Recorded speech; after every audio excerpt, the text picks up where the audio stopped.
Welcome back to the home studio and welcome to episode 62 of the Stevie Richards Show. We continue our series to answer your questions. James will have an updated number. I think we're near, we have what, 1,300 more questions to go, James? Yeah, something like that. So we might throw it out again soon as far as the, getting some more questions in. But I just pulled one from 1, 2, 3 months ago for this one. So once again, if you've written a good question and it's made it onto a document that we harvest every so often for a fan question. We're going to do it once a month, Stevie. Is that fair enough, you think? Yeah, it's fair enough. I think it's a great break between, like, we did 3-part WWE, they own it now, WCW series, but that's where we put some of the questions in as well. So if it's a relevant question to an episode or a topic, I believe we have TNA coming up soon. That's going to be a multi-part series. If you have questions about that or anything else, and it fits within the episode, or if they're there for the monthly Ask Us Anything type thing, we will try to answer the question. We appreciate all the questions. We got a lot of great ones, and we want to try to get to them as much as possible. Right, I'll do the quick version of the intro and then straight into the questions as well, because we're going to keep this to a fairly even 2 hours because we have to. Stop it. We have to. We're going to try and to. This is because of you. Right, so the first thing is Pro Wrestling Tees. The Stevie Richards Show and Stevie Richards has a shop on Pro Wrestling Tees. I encourage you all to go there. I encourage myself to put a link in the down description, Stevie. I promised myself I wouldn't. I keep forgetting, but I will try and do that. Don't let me forget. Where you have the official BWO t-shirt that you can get for yourself, as well as Stevie Richards Show merchandise, if I can say that. My Philly accent. Fitness channel, YouTube Fitness on Stevie Rich. Well, I've messed that up as well. Stevie Richards Fitness on YouTube, for goodness sake, Mr. Murgatroyd. Go there as well. Links are in the description for that and also on the main page. The cameo, the Stevie Richards cameo, that's nothing to do with the show. That's a Stevie Richards solo venture, you'll be pleased to hear. And the reason why it's one of the most popular cameos on the entire platform is because, one, he's too cheap for what he does, and he does an awful lot for everybody who signs in. Every single time I ask, oh, have you got any cameos? And they go, yeah, I've got 4 or 5 today. It's like, great, okay then. And that's the reason why he's one of the most popular, because he gives you more than your money's worth. He gets repeat customers, and I can't encourage you highly enough to go visit him on Cameo, links in the description. And the main thing is, of course, the Stevie Richards Show Patreon. There are a couple of things. One, we just did for this upcoming Monday, Booker T versus Steven Richards at the WWF Insurrection 2002 pay-per-view. One of Stevie's favourite matches, hardcore match, lots of shenanigans during and after as well, and tons of behind-the-scenes stuff that Stevie lets you all in on, I guess. I think it's like a 25-minute video or near enough. And also for the $1 tier, is that the You Got Me, Brother? No, it's Thank You, Brother. You Got Me, Brother. Call my wife and kids, brother. You Got Me, Brother tier. We got to add that. You're right. For the $1 tier, I'm going to call it You Got Me, Brother tier, is the extended behind-the-scenes footage where Stevie takes you through the inner workings of the Stevie Richards Show from his perspective. So you're going to be on the SS Enterprise or whatever it is, Mission Control, in the middle of it with all the gadgets and gizmos. Yeah, in other words, you're going to get a super long, detailed video, maybe beyond what you want. And one of the assets I put in there, and I'm proud of this, I created a diagram of how everything is hooked up hardware and software-wise. And it literally does look like a schematic from the Star Trek Enterprise Technical Manual from 1970s. It's pretty. I looked at it and I was like, man, that's really hard to set up. Oh, that's my setup. So, there you go then. Well, what was this after the fact, or did you draw it first and then put it together? No, I used AI. I just did a prompt on connect this, that, and that. It did a better job than I could ever hope to do. Wow. There you go. We welcome our AI overlords here at the Steve Richards Show. Yeah, the first practical use of AI I've ever heard of where it worked. That's a good point. Yeah, it actually, there's a diagram one that did a great job with that. I have a mind mapping thing which you can do it, but this did it in probably 45 seconds. It took me longer to type the prompt than it did for it to display it. And I'll send you the diagram. It did a great job. So, once again, this is a fan question episode. We're going to do it once a month. We're probably not going to ask for questions every month because we just get so many in that it seems, unfair that we ask like 8 and then we've got like 400 responses kind of thing, which is an amazing, amount of responses, and we thank you for that. But the first question we're going to go to, and it's from Magpie. Can you talk about your match with Booker T in England from Insurrection 2002? I feel that match turned around your WWE career. You seem to be on a downward spiral before that, which I sort of guess you were, because you were gone from TV for quite a few months, weren't you? Yeah, this is definitely from the Right to Censor being disbanded, trying to lose the weight, going to developmental. We talked about that story about going to HWA with Les Thatcher in Cincinnati, Ohio, and then meeting with JR before that we're sending you to developmental, lose some weight, get into shape, get up to par with your work, because my work was suffering because of the weight. And we still might release you, but go down there and just kind of do your best. And I took that advice to heart, lost as much weight as I could. Then the chronological timeline from there was the first time people saw me outside of house shows maybe was myself and Just Incredible versus Big Show on a live heat before a pay-per-view. Incredible responsibility to be on a live heat before a pay-per-view. So that was a good pressure spot to test me. And of course, we had fun with that match. Then the next live heat, I believe, was Raven and myself, or as JBL says, a handicap match, myself versus the Hardys. That was the next live heat, which we killed off King of the Ring, much like Clash of the Champions. I'll stick to that urban legend. Raven and myself will kill any event you ask us to. Just book us. Book us as a tag team. Hey, you're a tag team. So with those two things, I think they were just, we can do something with them. Then you weren't aware that they put me as a valet for Jazz. So this was the precursor to the formula or the format of Victoria and myself, was Jazz and myself. And Jazz had ended up getting injured. But before that, we were on a nice little run of getting heat on baby faces. Then, of course, winning the hardcore title right before Insurrection from Bubba Ray Dudley. He had a family thing he had to take care of. So they put the belt on me, and I was flown over to do Insurrection against Booker T. So I guess we should say how, or I should ask, how was Booker T how many times did you wrestle him? Was it just this time, or many times? I wrestled him on Insurrection. I also wrestled him, this was afterwards because my hair started to grow back. We wrestled once, if not twice, on Velocity. Had a great time. He had Charmella with him. We had a lot of fun with those matches, and they were up there with intense. Booker's an intense dude. By the way, this was a test, which I said it during the watch along. In the very beginning, he started to eat me up, or I kind of froze up a little bit, but it looked just like a babyface shining on a heel. So you couldn't tell, but during that moment, I was like, ooh, and then you start to see me fight back and warm up. And I made the joke, I'm like Greg Valentine, I needed 15 to 20 minutes just to warm up. But, the match, I warmed up really quick. We had great chemistry for, at the time, never working together. And it was a really good physical match. Booker's there with everything, snug in safe places. And like when you saw the Stevie kick at the end, Booker takes it as good as he gives it too. He didn't shy away from it, ran right into it.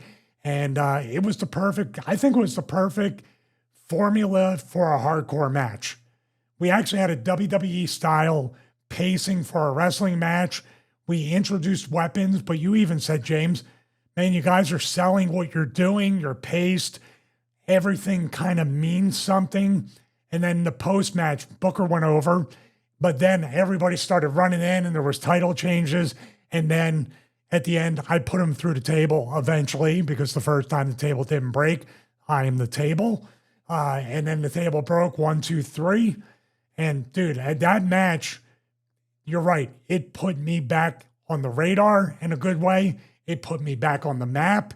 And I remember when I got on the plane, Michael Hayes approached me and said, your stock just rose with the company. Good things are going to happen to you. We have our eye on you. And then the plane took off. We'll get to that. That's a good teaser, isn't it? We will get to that.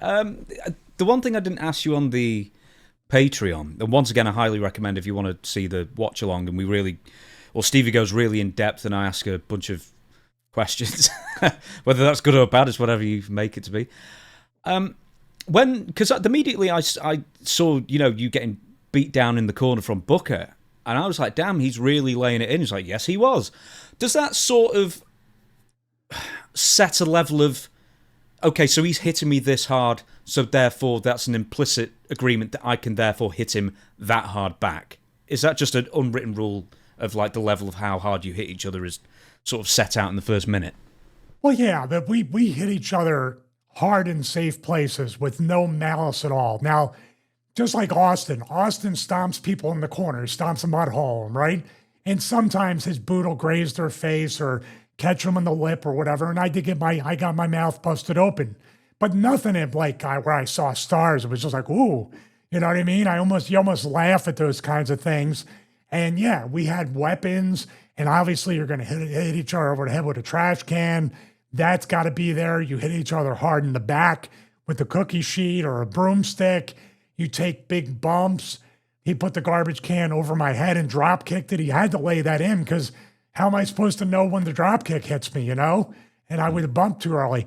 So this is one of those things of Booker's style is very believable, but it's not anything where when I got on the plane, I needed 15 ice packs in order to heal from it, or I woke up the next day and went, oh, I woke up the next day and like I was like, my lip's a little busted, a little swollen, but nothing. We laughed about it. And of course, I tagged him with the kick because he was running right into the kick at the end. So, and he got scraped up on the table when he went through it. So this is one of those things where you actually somehow strangely bond via violence. And that's what happened with Booker and myself after that. Now, it's always an unfair question. But he did call me this guy over and over again, and that's what a joke is that. Yeah, this guy. Good worker. Here's the thing. There's two questions, actually. One, how good was he as a worker? Because you've wrestled a million people. I'm sure you can come up with a ranking for him. But two, he was pretty much just got off working with Steve Austin as well. So, I mean, his stock, once again, was also pretty damn high in the company. So, in trusting you, I know you replaced Bubba kind of last minute kind of thing, but that's and you were going 50-50 throughout the match as well. So once again, you know, that's a bit of trust in the company toward you, where 2 months later you're losing handicap matches to Big Show. Yeah, it is pretty bad. I'm bad. It's bad for him to wrestle me after Austin. It's a pretty big deal. It's a huge deal. As far as the worker Booker T was, and probably still is if you step back in the ring, amazing. Now, you have to think about Booker, okay? WCW, let's go back to WCW. Bash at the Beach 2000. I mean, everybody knows the event, but I think this gets glossed over way too much because of the Hogan stuff, the Russo stuff. In a booking committee where everybody has their political favorites, where everybody is advocating for their favor, where people are basically politicking to the person on the committee, put me over, get me a push, get me a title. In this way, this is how it speaks to how much Booker deserved the world title. A unanimous vote amongst the committee that could never agree on anything that Booker should be the champion. That shows what kind of worker Booker T is. For people who don't remember, in the dark days of WCW, Booker was like 4-time WCW champion in the space of a few months. And let me tell you, they booked him terribly. How can you be a 4-time champion and be booked that bad? Should have seen the match with Goldberg, man. Wow, he got... But nobody remembers it. He did such a good job of just saying, 5-time WCW champion. No one remembers that he was booked really badly for most of it. But if you go back, it's like, how could they have treated Booker like this kind of thing? But, once again, he, completely rose above it and his stock just raised and raised and raised because he knew how to promote himself. Also, WWF and WWE. Another point on that is we talked in the WCW episode about guys who sat out with the Time Warner contracts and guys that went straight to WWF at the time. Maybe what you just explained is the reason that Booker said, they booked me terribly. I can't get used much worse than I've been used. I deserve better. If I go here, I can get an opportunity. And man, to have not only an angle with Austin, but have one of the most memorable out of the ring, out of the arena moments that they still play 20 years later, 20 plus years later. That's amazing. I mean, amazing is the word to put with Booker T as far as a character, a wrestler, a worker, an athlete, a promo, royalty. You understand royalty, King Booker. He has had so many pivots and layers to his character that really do get overlooked in a lot of ways. Maybe it's good for them booking him so terribly, but people tend to forget all the really great stuff Booker did. Right. You teased it earlier, Stevie. This was the event that preceded, just as a little aside, I think I'm right in saying this is the last televised event that was WWF before it became WWE. I think. I know there were house shows that were WWF before the name change. But there was a little flight home that happened. Was this the night of or the next night, or did you do any house shows in between?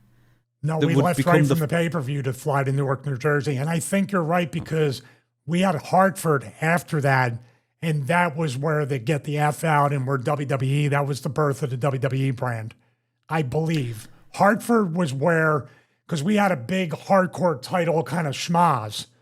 There's a word for you. I haven't used that in years. But I remember them really WWE, you know what I mean?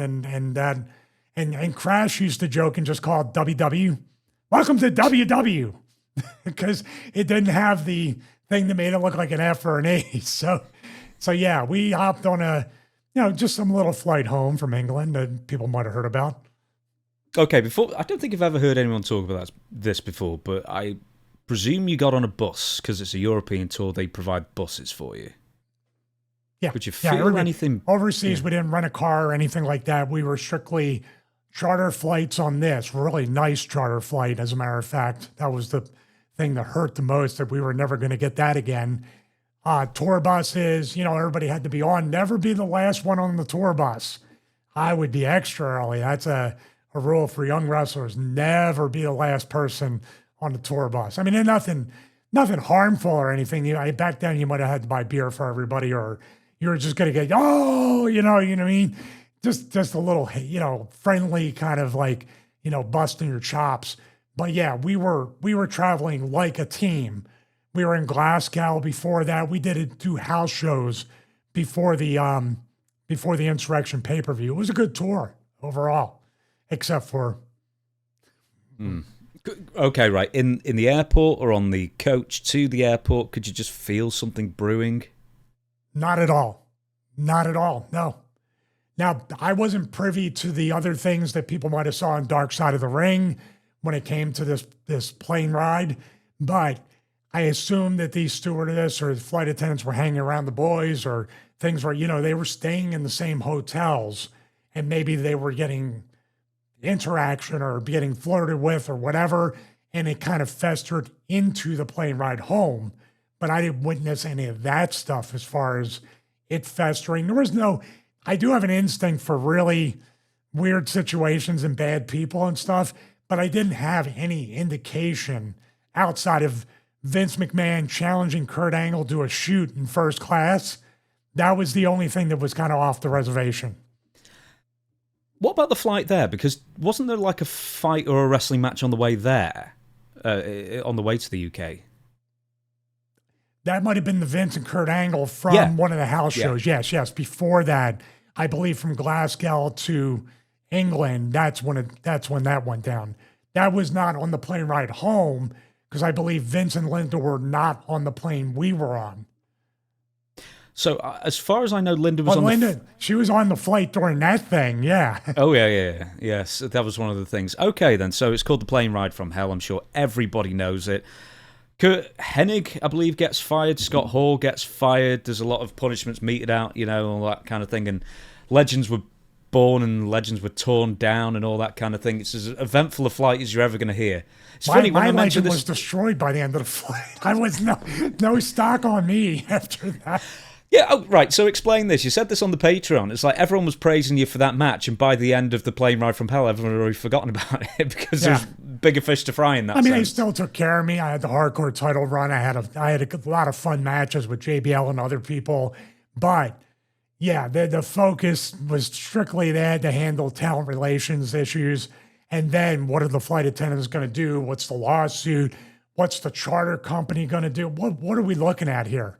Because we did have a delay. I wasn't quite aware that it was as long as like Dreamer said, I think, during the Dark Side of the Ring, that it was hours before the plane took off and everybody already drank all the liquor and they needed more and then they were getting cut off. And that's kind of where people, I guess, saw that something might be off, but I didn't. I was just sitting there.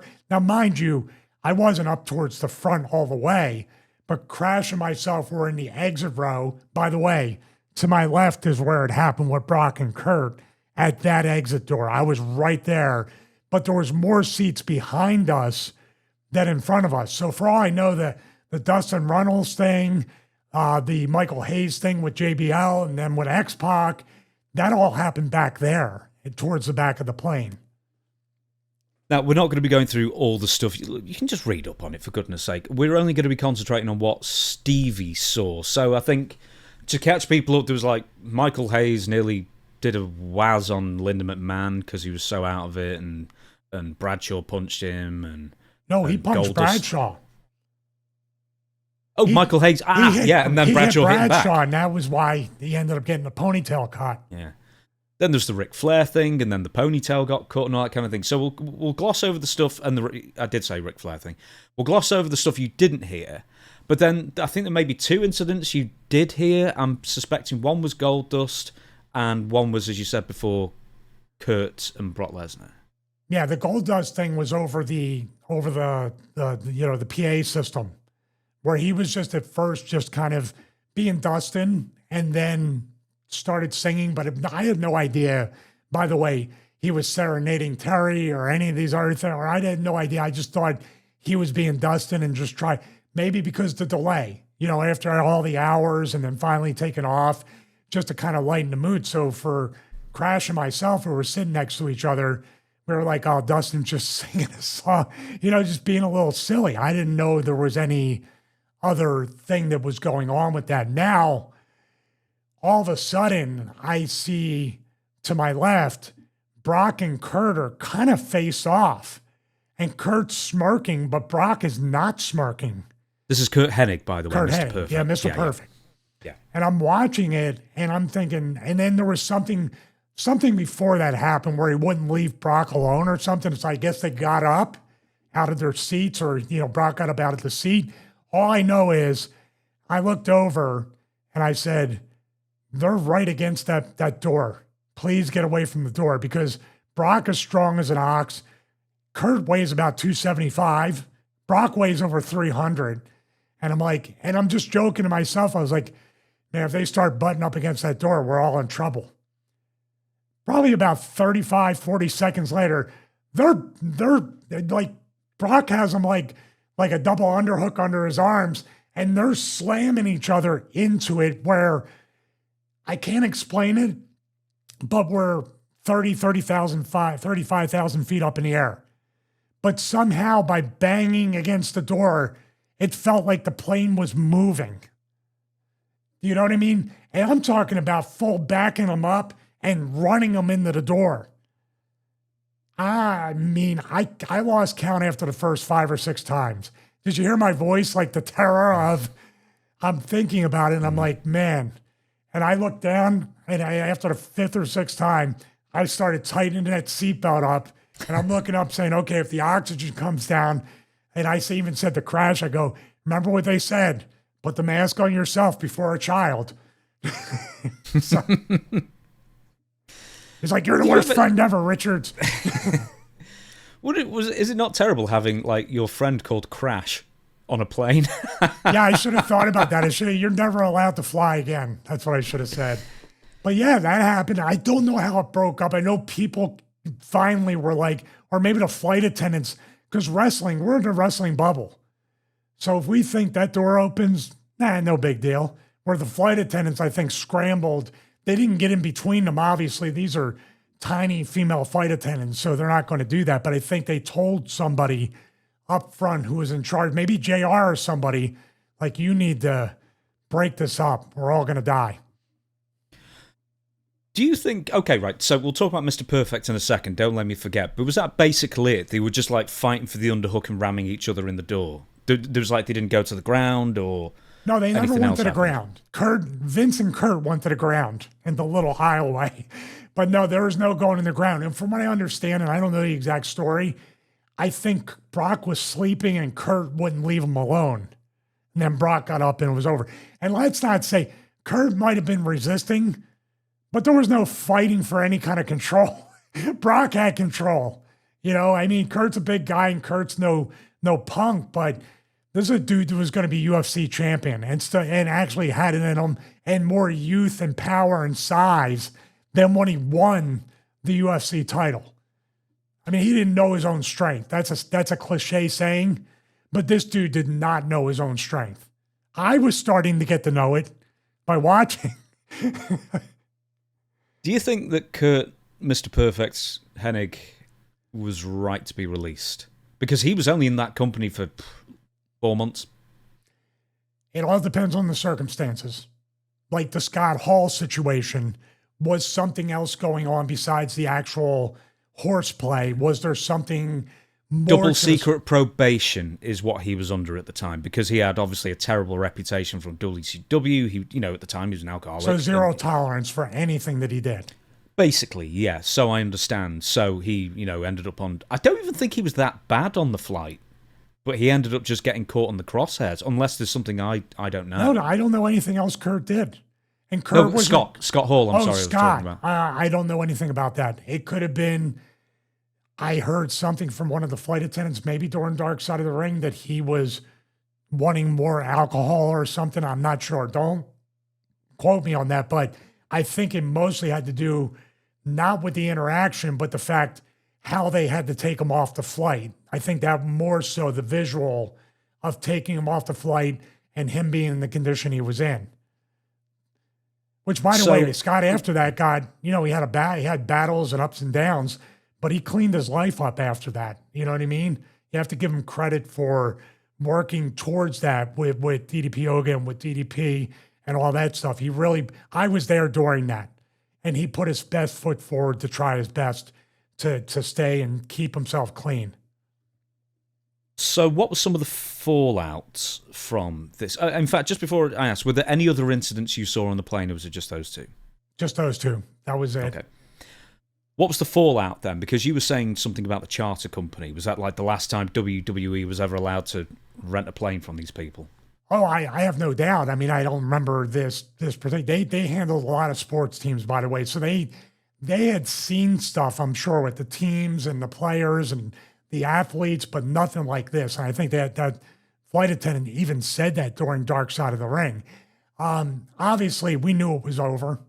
We knew we'd probably be flying commercial after that, unless they had to charter us. But there would be a very slim chance, in my opinion, and maybe I was right, because I don't recall it ever being that good, being taken care of, having the food and the drink and the movies and the space on the plane to kind of spread out. Never for the rest of my career, at least till 2008. But besides that, man, I knew we had a lot of talent meetings, especially when we got back. I mean, they wasted no time with that. I don't think we had it all in one talent meeting, because they had to kind of debrief everybody and then, I guess, investigate. I remember the Ric Flair, standing in front of talent relations it might have been that week or the week after. It just seemed like a blur, because you had so much going on. And then, of course, Michael Hayes had his ponytail hanging from the production office sign on the door. Did you see it? I saw it. Yeah, of course I saw it. Yeah. Yeah. And the thing was that everybody was saying who did it, but nobody was saying who did it. We all know who did it. Well, now we know who all did it. So it was Waltman, Sean Waltman. It was Sean Waltman. But I know for a fact that Michael Hayes had hit Bradshaw and provoked and instigated the thing with Bradshaw. I don't know how that transferred to Sean doing it, unless Sean had a history of Michael Hayes wasn't the most personable guy. So maybe Sean had a bunch of dealings with Michael Hayes and said, you know what, that does it. I'm going to take action. I'm going to do something. I'm not speaking for Sean. I have no idea. I think Sean gave an interview, X-Pac, Sean Waltman gave an interview some years ago. It might have been on one of the old U-Shoots. And he said just never got on with Michael Hayes, or maybe he did, I don't know. But the point was is that I think he took offence because he booked the Hardy Boys in a series of ladder matches on house shows, and Shawn was like, "What are you doing? You're going to send them out killing them every night?" And I think, they're going to do this, that, and the other. And I think Shawn's response was, "You get up on the ladder and do it. I mean, it's not your body on the line that you're telling these, Matt and Jeff to kill themselves on house shows for your own amusement kind of thing." So I think he found a few things, I guess, Michael did or booked or whatever offensive, and maybe just wasn't that popular, and he was just the one to do it. And maybe by speaking up and having a moral compass himself about it and trying to protect the Hardys, that Michael Hayes booked him in crappy situations to kind of get on him and make the situation worse. He wasn't there much longer. It was X-Pac. He was gone that year. He was probably gone in a few months. Yeah, but guess what? A few months in the wrestling business getting booked in crappy stuff is an eternity. Right. So I think he was with the NWO at that time. I was actually just going to double check when X-Pac. On that show, he wrestled Bradshaw. They had a really, really good match. And I think, did X-Pac or Bradshaw get busted open in that match? Did they get collar? I think one of them got collar on Insurrection. I'm not sure. Here we go. On July 8th episode, on July 8th episode of Raw, X-Pac wrestled in a 10-man tag match, which marked his last WWE match. Was that the one where Kevin Nash? Oh, yep, where he tore his quad. That was X-Pac's last match in WWE as well. So he was gone 2 months after that. So essentially, the NWO was over after that. If Nash is injured and he's gone. Yeah, and then the next week, Vince comes out with the NWO music and said, "That's the last time you're ever going to hear that theme." Boy, was he right. Do you remember this? He opened the show saying that. Wow. What was the reasoning for that? I mean, you can actually, by them not being on TV or not being present or booked, yeah, but why would you come out there and put the nail in the coffin like that? Because they were like the lead heels on the show, man. I think you just had to explain it away, because then all that was left was Booker and Shawn Michaels, who just returned, and maybe Big Show. It's like, that's not an NWO. Yeah, but at the same time, how did that explain anything? Hey, that's the last time you over here. Look at a belt squad over here. That's basically it. Yeah. It was like, yeah, it's done. Moved on. Get over it, pal. Right then. Anything else to add then? So once again, you said talent meetings. Do you remember any of the rhetoric that was sort of drummed into you? And in fact, actually, were there any consequences following this for the talent at large? Like, apart from no more chartered flights, did they punish the talent at large in any other way, did you feel? No, not that I felt like, except with a lot of talent meetings to try to drive home some rules and some regulations, standard operating procedures. Yeah, I mean, I knew that was coming, and probably, well, they obviously don't get it, so we have to explain it to them every single week, what to do and what not to do. Because wrestlers, I'm a child sometimes too. Wrestlers just, it's just a weird thing. But I don't think anybody outside of the Flair thing was really, really singled out in a public sense during a talent meeting. So Flair was? Yeah, he had to get up and apologize. Oh, to everybody, to the locker room? Mm-hmm. Yeah, to the talent meeting. We had a talent meeting in a separate room. But yeah, he got up and said he had a problem and he was going to get help and he's sorry for embarrassing the company. I'm paraphrasing the last part, but he did say, "I have a problem. I need to get help. I need to do that." And that was it. So did it sound like he was on the cusp of being fired as well then? It sounds like. I mean, there's a good possibility, because they probably saw, based on all that how are we going to get out of this legally, criminally, and civilly? And hey, mind you, wrestlers don't understand. It was an international incident. It happened in England. So what are the ramifications internationally with the British courts, the American courts, whatever it might be? Hey, just, and I'll move on in a second. MVP, we were speculating why he wasn't at Forbidden Door, and I said, well, he's got a criminal record for armed robbery, so it might be that. And basically, that's the reason why he wasn't there. The UK wouldn't allow him in the country. So, right, we're going to move on. The next question is from The Zach. What were your thoughts on the Tough Enough concept? Do you feel like it was a success? If not, are there any changes you would make to make the concept work better? I know you're particularly upset that it allowed Maven into the business. Yeah, I can't stand that guy.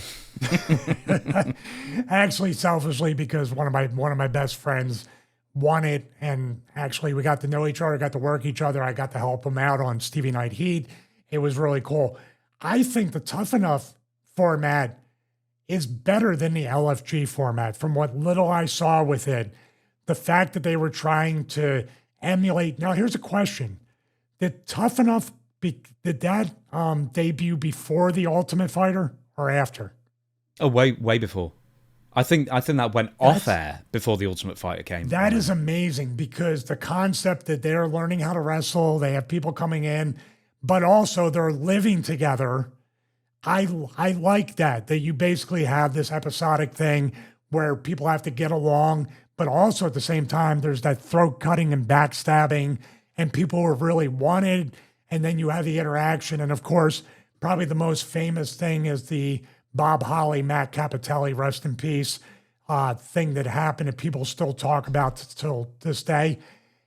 It did a lot to basically expose the business in a good way about the training, how hard it is, and then the personal element where, they live together and you get to know them as people. I thought the Tough Enough was a success. Now, let's talk about a little bit of the work of the Tough Enough and the Tough Enough winner. They don't really get $250,000. Here's a check. You're basically signed for a number of years that total $250,000, correct?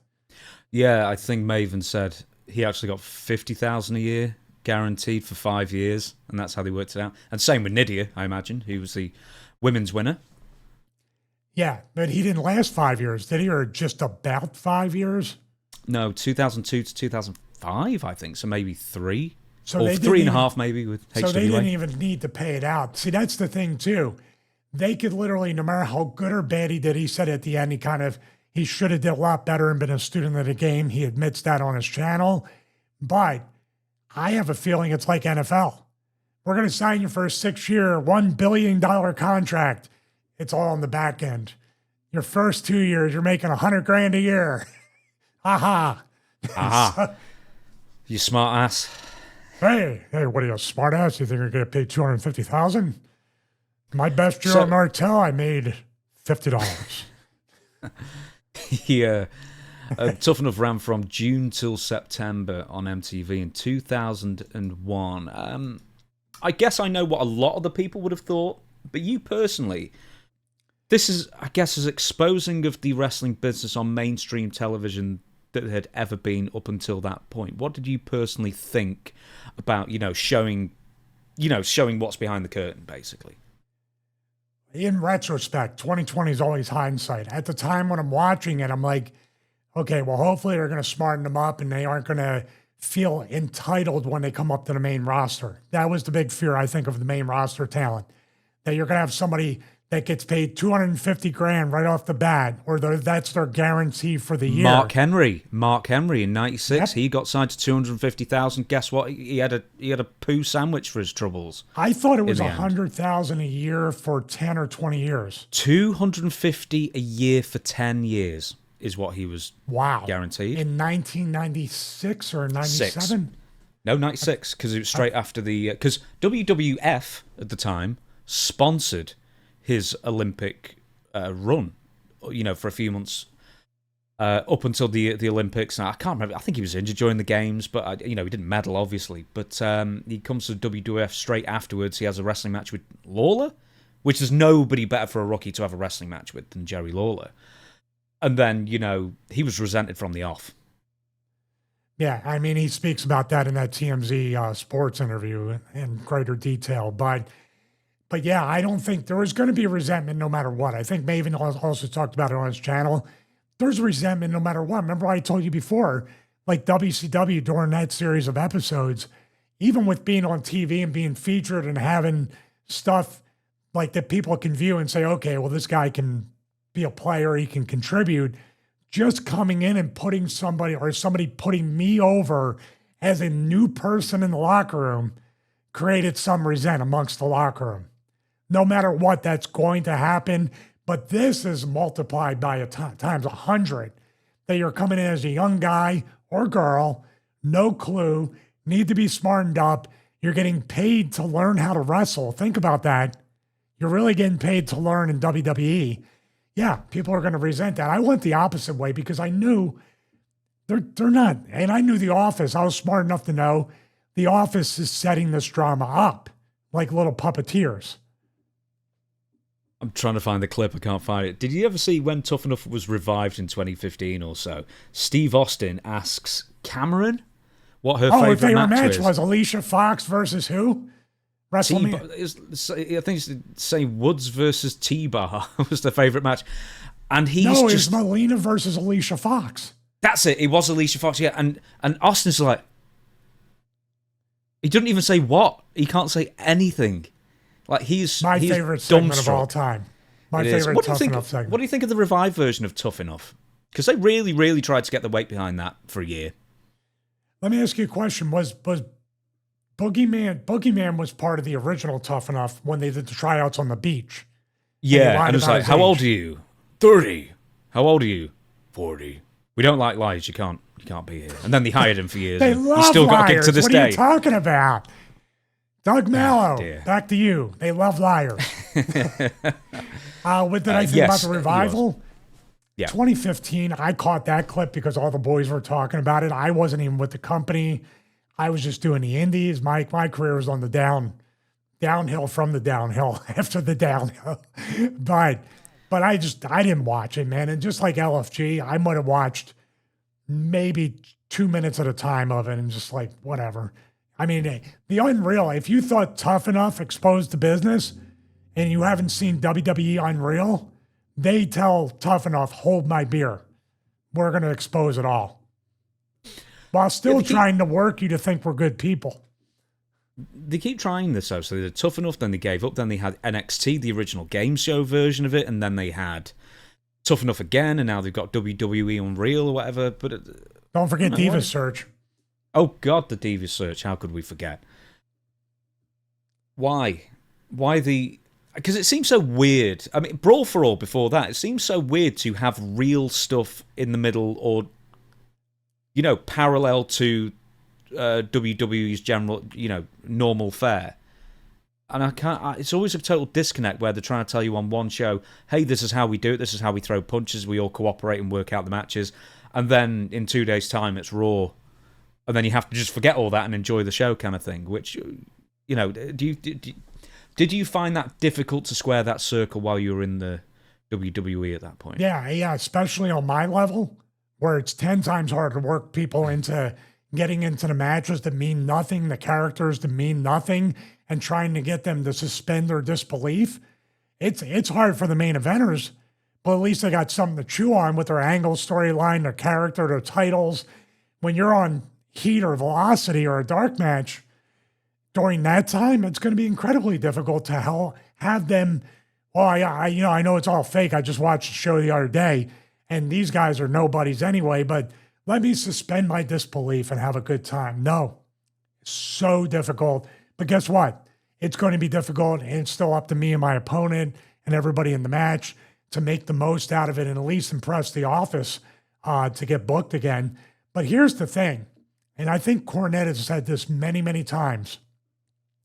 Vince McMahon, and you could tell, XFL, WWE Films, World Bodybuilding Federation, whatever else, 2 XFLs, I should say, they brought it back. He was never happy with just being the owner of WWE. Vince always wanted to be mainstream, Hollywood, a true blue blood, a true elite amongst elites. He was never satisfied with that. But he always wanted to bring the mainstream element. So maybe somebody told him about the real world or road rules or something. And he goes, that's what I want to do. I've got a theory for you, then we'll move on. If you tell me if I'm wrong. Is that I think the ultimate winner from Tough Enough were like the wrestling news websites and the dirt sheets and stuff, because I think that exposed to a lot of young fans, hey, there's all this going on in the background.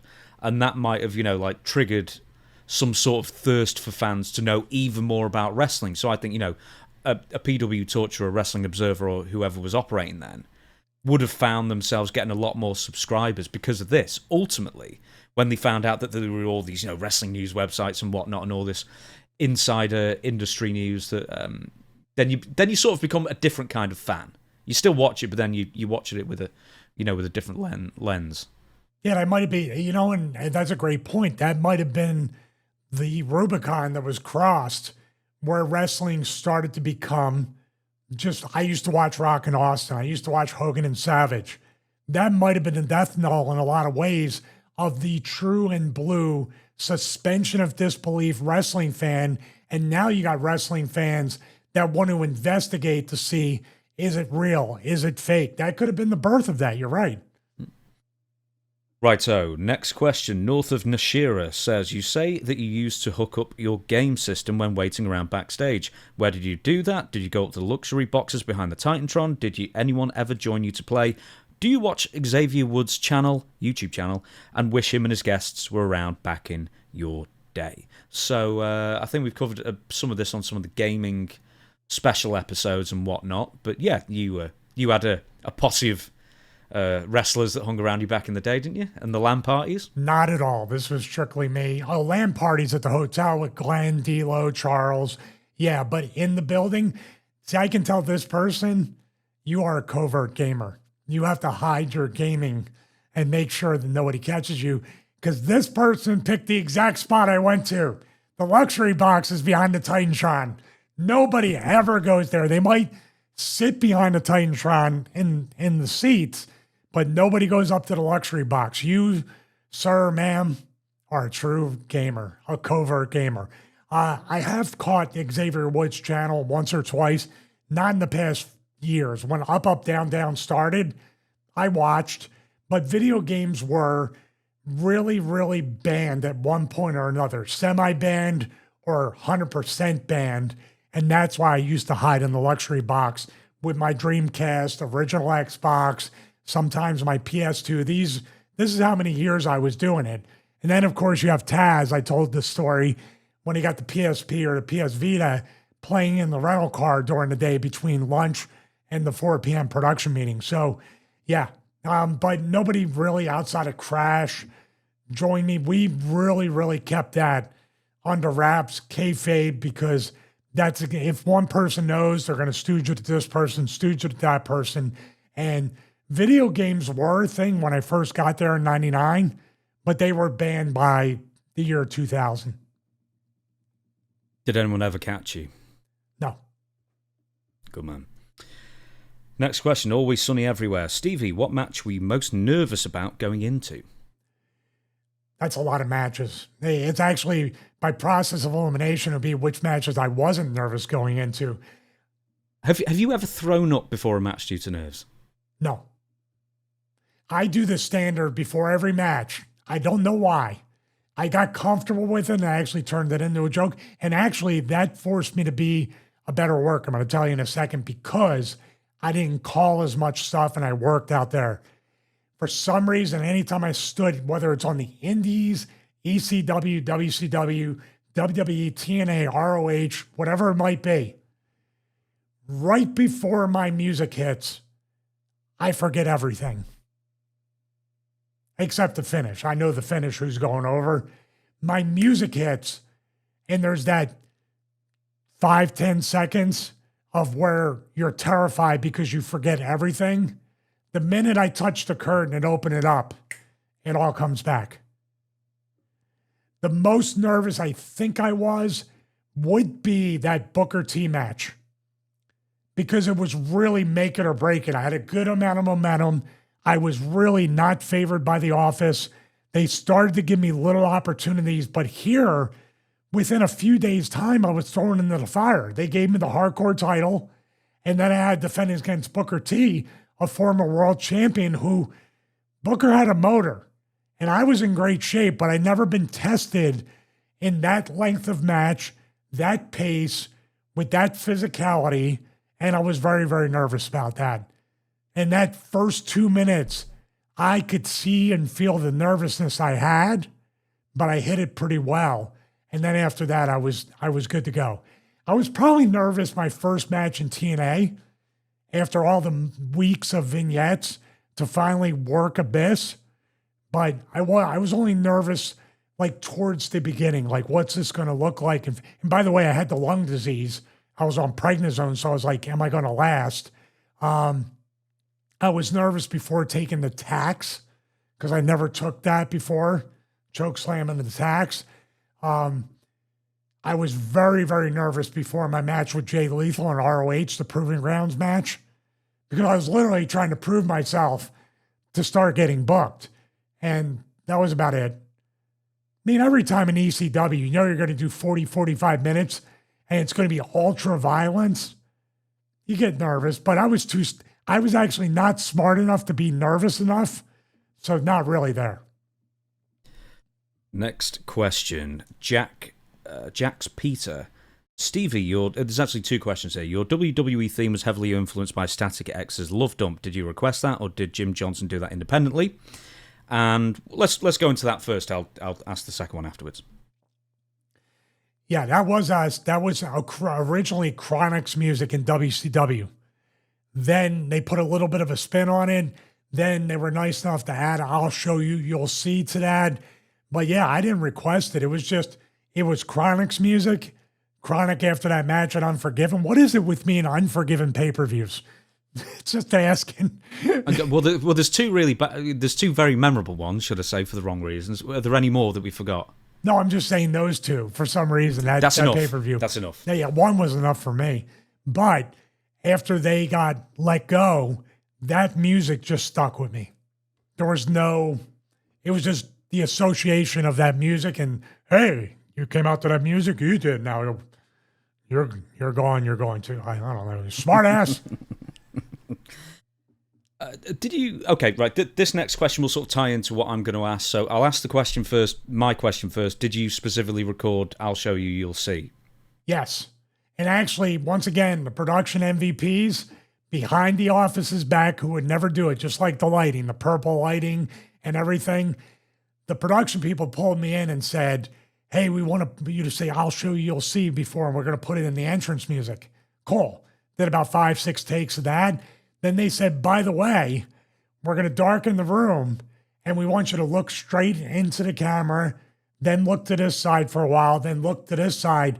So when they updated that, you notice the Tron that was behind me when I come out was my eyes in all different directions. The production people did that on their own. My God, man. We have to thank them every episode because the company, you can say what you want about WWE. Being there makes everybody a star to one degree or another. The production people made me a true superstar, and I thank them with all my heart every single chance I get. So as a follow-up question, Gary Ablitz says, hi Stevie, love the show. I would be very interested to know what the creative process is like for picking a superstar's entrance music. Did you do any work with Jim Johnson yourself? Do the boys and girls have much input in the process? Same goes for wrestling attires. I know this is more than one question. We'll save the attire thing for another thing because that will be a future question, but did you ever meet Jim Johnson? Never met him. Wish I did. I probably would have gotten heat for pitching stuff to him right away. But Vince Russo knows him very, very well, says he's a nice guy. And I still stand by, like, the day they moved on from what he could do and capture a wrestling character's persona, aura, everything in music. All you need to know is when that Vader clip from Beyond the Mat, where he's like, he kind of walks like this. And he's like me with the smartboard when it comes to music. And how they didn't have, and that doesn't go away, outside of like cognitive decline or injuries or whatever, the guy still seems like he's with it and he knows and has connected music to a persona. You don't get that. We haven't gotten that since then. Do you know what it's more like, just the way you were describing it? It almost seems like movie scoring. Yes, he's like watch Hans the Zimmer. scene. He's like our Hans Zimmer. Yeah, exactly. It sounds like, right, you get the mood, you get the person, you're trying to evoke an emotion, but it sounds the way you described it then, it seems more like scoring a film more than creating a song from the ground up, I guess. I've never heard anybody use that analogy. That is perfect. He is our Hans Zimmer, our Danny Elfman. Does anybody capture the essence of Batman better than Hans Zimmer? Does anybody capture, you could argue with it, but Danny Elfman with that Spider-Man, you know, the little undertone of everything. It's just amazing. And that's what Jim Johnston is. And everything after that has been so, like the product, it's been so vanilla and nothing. It's just awful music. I just have to say, because it's always a hard name to say, Gustavo Santaolalla. He did like The Last of Us, but he did like loads of films as well. And I always like his stuff with scoring. And who's the one who did American Beauty? Thomas. Who scored that? He's one of my favorites as a film score. I can't remember. Oh, for God's sake! Never. I'm Googling it. Okay, Beauty. I just want to say this though. Like, here's a question to you and even Gary and everybody Thomas out there. Newman. Thomas Newman. Sorry, carry on. But my question is, like, what led to them finally cutting ties with Jim Johnston and just saying, no, we're going to go in a different direction and we're going to hire somebody. You know what now? You remember in the early 90s where I guess under whatever, all the gimmicks were the same. So the music wasn't much different until the Attitude Era. Everybody really started to get like differentiating characters, much like the 80s. It just seemed like, you know, in the 80s, they used a little bit more licensed music and now they use it now today. But to have a true creative genius like Jim Johnston just tossed to the wayside is sort of unfair. I believe they didn't replace him initially. I don't know if they brought in CFOs or whoever it was, but they were working side by side for a while, or, you know, in their own studios, and then he goes and then the other guys took over and then they get replaced and then they get replaced. It's the same. All the way down the line, it's always the same. Next question. Pick Me says, what's the stupidest or oddest thing you've ever heard a young wrestler say to you? Can be a comment or asking for advice. Or are there no stupid questions? Well, there are no stupid questions, but I think one of the funniest things that ever happened, by the way, if it requires you explaining the move in more than just like, say, 5 words, it's an automatic no. It should be an automatic no. If you need to explain in paragraph form or it takes 3-4 different things to set up said move, I'm probably not going to be able to do it. We were working up in upstate New York. This is where myself, Ben Hameen, Big Sal from ECW, and Greek God Papadon were all teaming up in a tag match.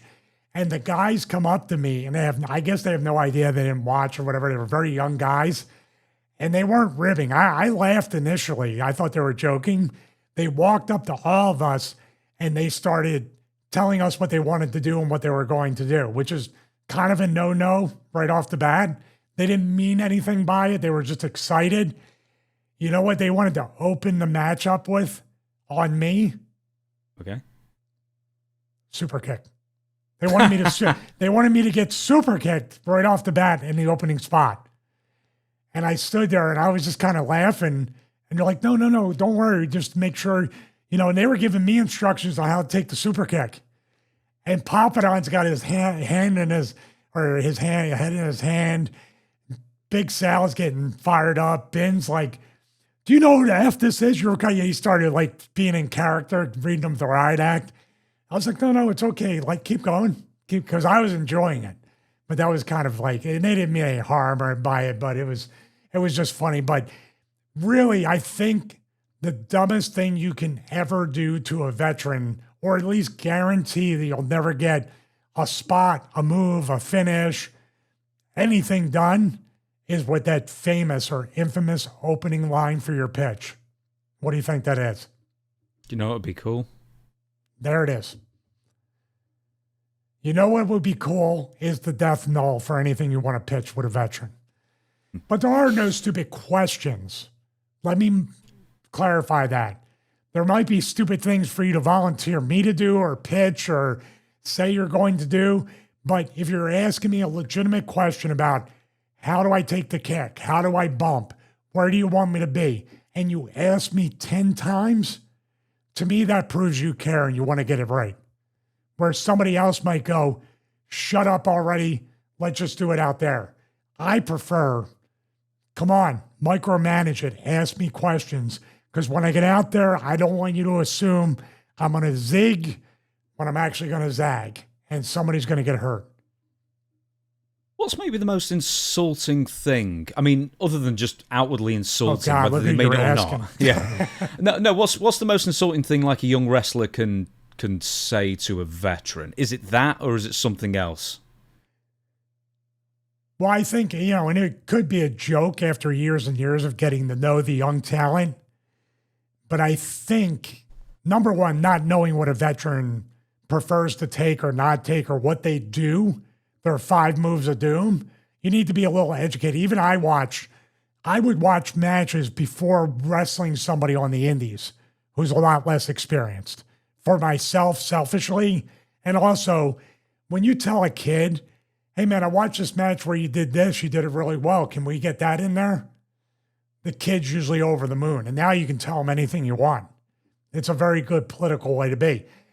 I believe probably the fragile egos of wrestlers, especially veterans, if you ask a veteran wrestler, can you take this? Do you know how to do this? Yeah, that would probably be insulting. What if you went up to, I don't know, Bradshaw or someone like that who's doing indie dates at the moment, and a kid goes up to him and say, hey, what's your finish? Would that be around that? Yeah, I mean, he would tell you what the finish is, and then you would never forget what the finish is after that. I mean, Bradshaw, present day, he wouldn't probably hurt anybody on the indies or TNA or anything. He knows what it's all about. But at the same time, here's a little bit of advice. You know nothing, and that other person knows everything. What do you want to do? What do you want me to do? And here's another thing. If you don't know how to do something, or you think like me for face bumps, hey, I'm sorry, I'll do my best, but I'm really not good at taking face bumps, and I'm going to make it look horrible. I'm just letting you know, I'll do my best, but for your sake, I don't want to make your move look bad, unless it's a finish. Then most times I just spike my head, eat it, do whatever. But if it's generally a regular move, I'll be like, hey man, I just take face bumps horribly, and I don't want to make it look bad. And they may rib you a little bit and say, oh, everybody, he doesn't know how to take a face bump, or he's going to make and then he'll turn around afterwards and say, hey, I appreciate you doing that and not trying to make me look stupid. I'd rather get heat for telling the guy, I do not take a good bump when it comes to that move. I'm sorry. I just don't want to make you look bad. And eventually they'll thank you for that, but they'll rib you for it at the same time. There's probably a future what went wrong, but it'd be a very dark one. But I'm going to refer back to the Rockers versus, is it Chad Austin? Chad Austin. Chad Austin. And reportedly beforehand... Oh, Chuck Austin. Chuck sorry. Austin. Chuck Austin. It was Chad Austin in ECW. Yes, he was. Yes, I'm sorry. Right, so Chuck Austin. And Marty asked him, hey, do you know how to take a rocker dropper? And he said, yeah, of course. He didn't know anything. He had like a week's training. He completely whatever he did. But that's a spot that every young, hey, can you be a baby face or a heel? I can be both. Hey, I'm Tony Gurria. I can be both. What are you, smart ass? That guy just wanted to not get unbooked. I understand it completely. But also, Marty wasn't baiting him. Marty knows it's you hook under here. I'm not letting go of your arm and shoulder. And it's a rough bump even if you take it right.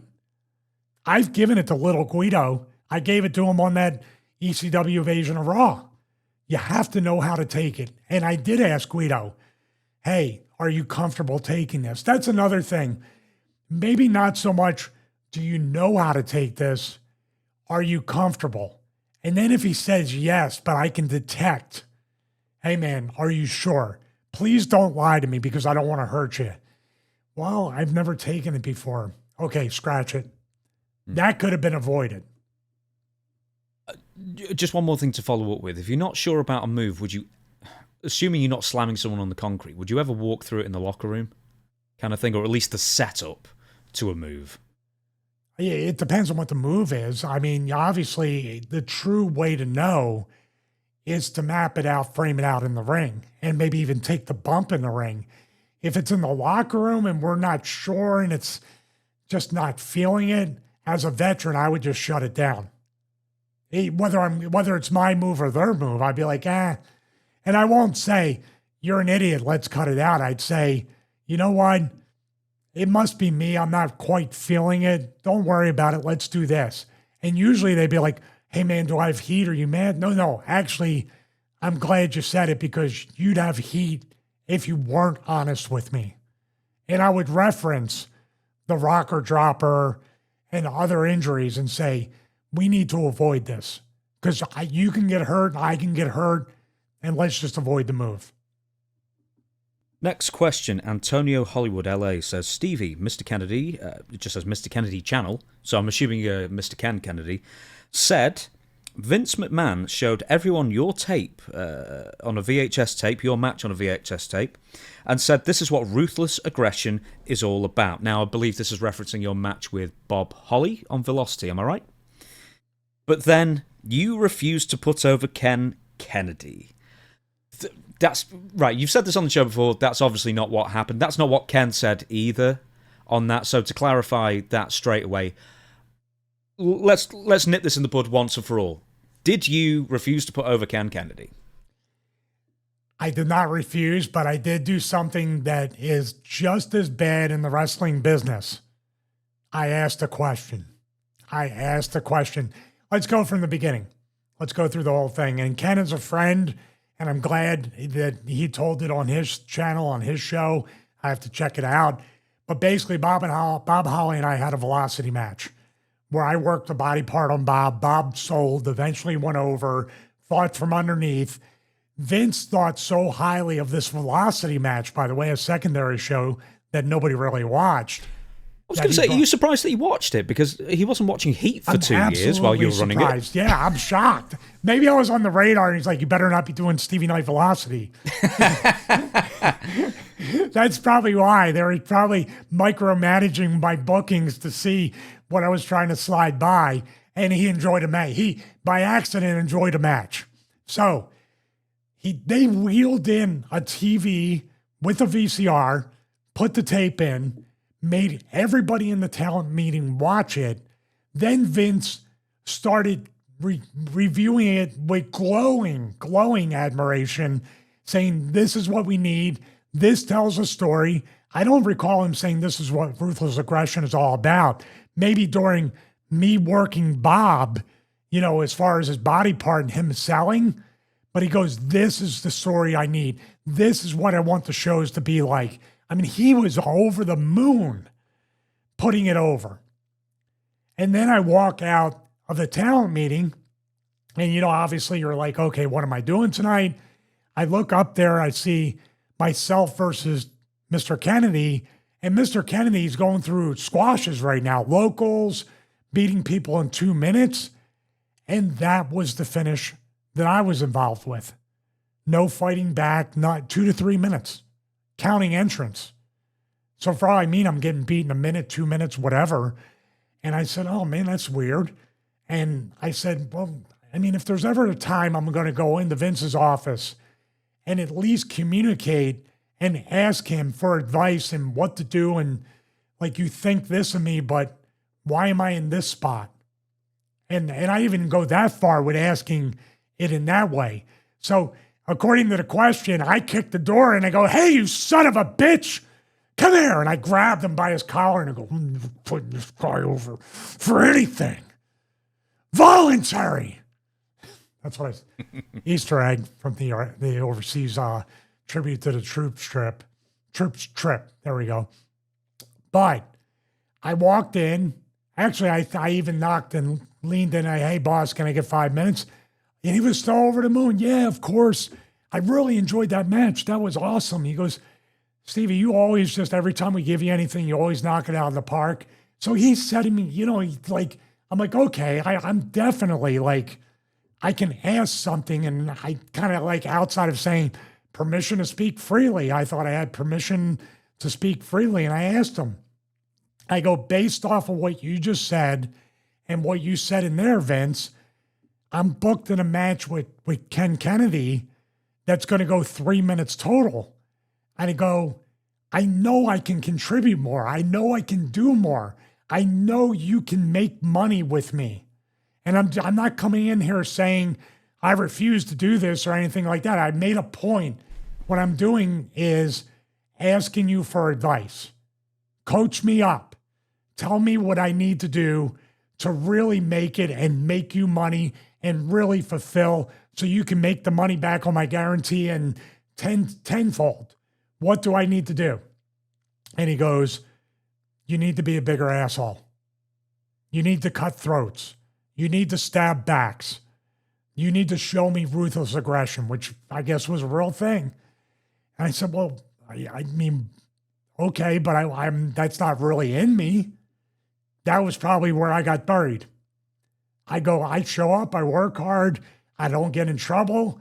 I try to respect everybody, and I just want to work and make you money. All I want to do is get booked, not asking to be world champion, but I know I can do more than a 3-minute match where I'm getting squashed. I can work Ken. We can have an angle and a storyline. I could be his first opponent and put him over. But it's got to be something more than this that I can contribute. And he goes, you know what? I'll look into it. I go, but Vince, you own the company. Who do you have to ask? Probably buried once again. He goes, you know what, Stevie, that's a good point. And he goes, I'm going to think about it. And I go, I appreciate you coming in. And he goes, thank you for your time. Shook my hand, patted me on the back. And he goes, go out there and do what you do every night and just forget, score a touchdown or whatever he said. And I said, thanks. I closed the door and I said, I am so buried right now. I go, I'm fired. I just felt it. Next thing I know, they came up to me 15 minutes later and they said, hey, you're not working tonight. And I said, is that based on a meeting I just had with Vince? Oh, no. They just think that like you shouldn't be in a squash match, especially after that talent meeting where Vince showed your match. So I was like, oh, so it might have worked out. Then 4 months later, I said, it didn't work out. I'm trying to look at how many months you were off. I think so when 3 was to this? 4 minimum. Right, so that was the Chris Masters thing. I'm just looking here. What year was this? Oh, I don't even know, dude. This is right after the BWO, as a matter of fact, because I wore the BWO outfit for the first match with Bob, and Vince said, don't ever wear that outfit again when I came back from Gorilla. And next week, I wore the pink trunks against Bob. Okay, right. So your last match that aired, Booker T defeats Stephen Richards, Velocity 168. Have a guess how many months then before you were in a match? 4. 7. 7? You were in the WrestleMania 22 pre-show Battle Royal. That was the next match you were in. You there was a CW event. I don't know and CW. Vince got furious with me after that match. Did he? Furious. Because he kept saying the most ridiculous thing. We're all standing up there before the Battle Royal, and this was Chicago, WrestleMania 22. Mm-hmm. Everybody was up there, and he was pumping us up. This is your WrestleMania moment. This is your WrestleMania moment. Go out there and capture your WrestleMania moment. Well, I took his advice. I was beating up Goldust and doing whatever. Somehow he tried to throw me out. I landed on the apron. I cut Goldust off. I looked into the hard cam and I went, this is my WrestleMania moment. And then Goldust butt bumped me and I hit the railing and got eliminated. He was hot. Why? Because I looked like a total idiot out there saying that. Isn't that the point? Yes. I'm a heel. I think because he said it no less than 9 times before we went out there for the most forgettable, like that a boy moment of go out there and you were on WrestleMania, pal. And maybe I turned it into the joke that it was. I don't care. I got my stuff in. How's that? So you had 2 matches on record in the 7 months. One for weirdly chaotic wrestling when you were still with WWE. And was that against Hurricane John Walters with the Singapore Cane match? That was when... It says Arch Kincaid. Oh, Arch Kincaid was the other one, yeah. And then there was a Stevie Richards versus Paul Birchall in OVW as well. Davis Arena, Louisville, Kentucky. Right. We've got a couple more fan questions, then we're going to get to a bit of news and what went wrong to finish off the show as well. Oh, I'm sorry, before I do, I had a couple of follow-up questions. Did Vince put over Bob Holly as much as he did you when he was showing that match in catering? Was it all about you? No, it put both of us over. I think Bob was off after that, too. I might have got him beat. What about also, because Mr. Ken Kennedy, in the video that I saw, he seemed very understanding, and it's like, no, he didn't refuse to put me over. He just said, look, you just said how great, or this is him speaking for you, it's like, you just said how great I was for ages. Why am I losing then? I mean, and he said he had no problem losing. He was losing in 3 minutes. That was the issue. So we were both uniform with the story. By the way, that festered inside. It festered in me, not in a bad way, but it was always in the back of my mind that if I ever saw Ken, and I didn't for many years, we worked Wildcat Sports. There was a bar show called X-Rated. It was like the adult, like an ECW type crowd. So brawls, cursing, all that stuff. I had a match with Ken, and basically the best part was that Luke came up and said he refused to put me over. And I just couldn't stop laughing. So, but when I saw Ken, I said, listen, first off, and he knew exactly what I was going to say. I cleared the air. I go, Ken, I had no problem putting you over. I never got a chance to talk to you. And I told him, and he goes, I already knew that. He goes, I was in the meeting. I saw it, and I knew that. And I go, and I don't blame you. 3 minutes after he just said, you're the best thing since sliced bread. I mean, but that didn't jive. That didn't line up. And I said, I appreciate that. By the way, I have the footage somewhere. During the course of that match, I grabbed a chair. It wasn't the folding chair. It was like the plastic chair, and we were going to do a drop toe hold. And I threw the chair in the ring. It was like one of those old, like grade school type chairs, the design without the desk. I throw it in. It lands perfect the way it is. And I was like, oh, this is weird. It's going to be perfect. I go to position the chair to turn it, click, the whole seat comes off. The place, as Pat Patterson says, goes banana. It was so funny, just that, like, I did the John Travolta from Pulp Fiction where, what in the world? Moving on. God, this is a word I can't say. BLC. Anyway, did you have a backup plan before pursuing a career in professional wrestling? This is from Mohammed from the mean streets of Vancouver, Washington. Yeah, I never want to go to the mean streets of Vancouver, Washington. But I actually am going to visit that for a sauna company soon that I work with. So an infrared sauna company. I'll be up in that. But I don't want to be on the mean streets for sure. That's a Mean Street Posse reference. I get it. The people, just like the other stuff, 10% may not know anything about that. The Mean Street Posse. Okay, backup plan.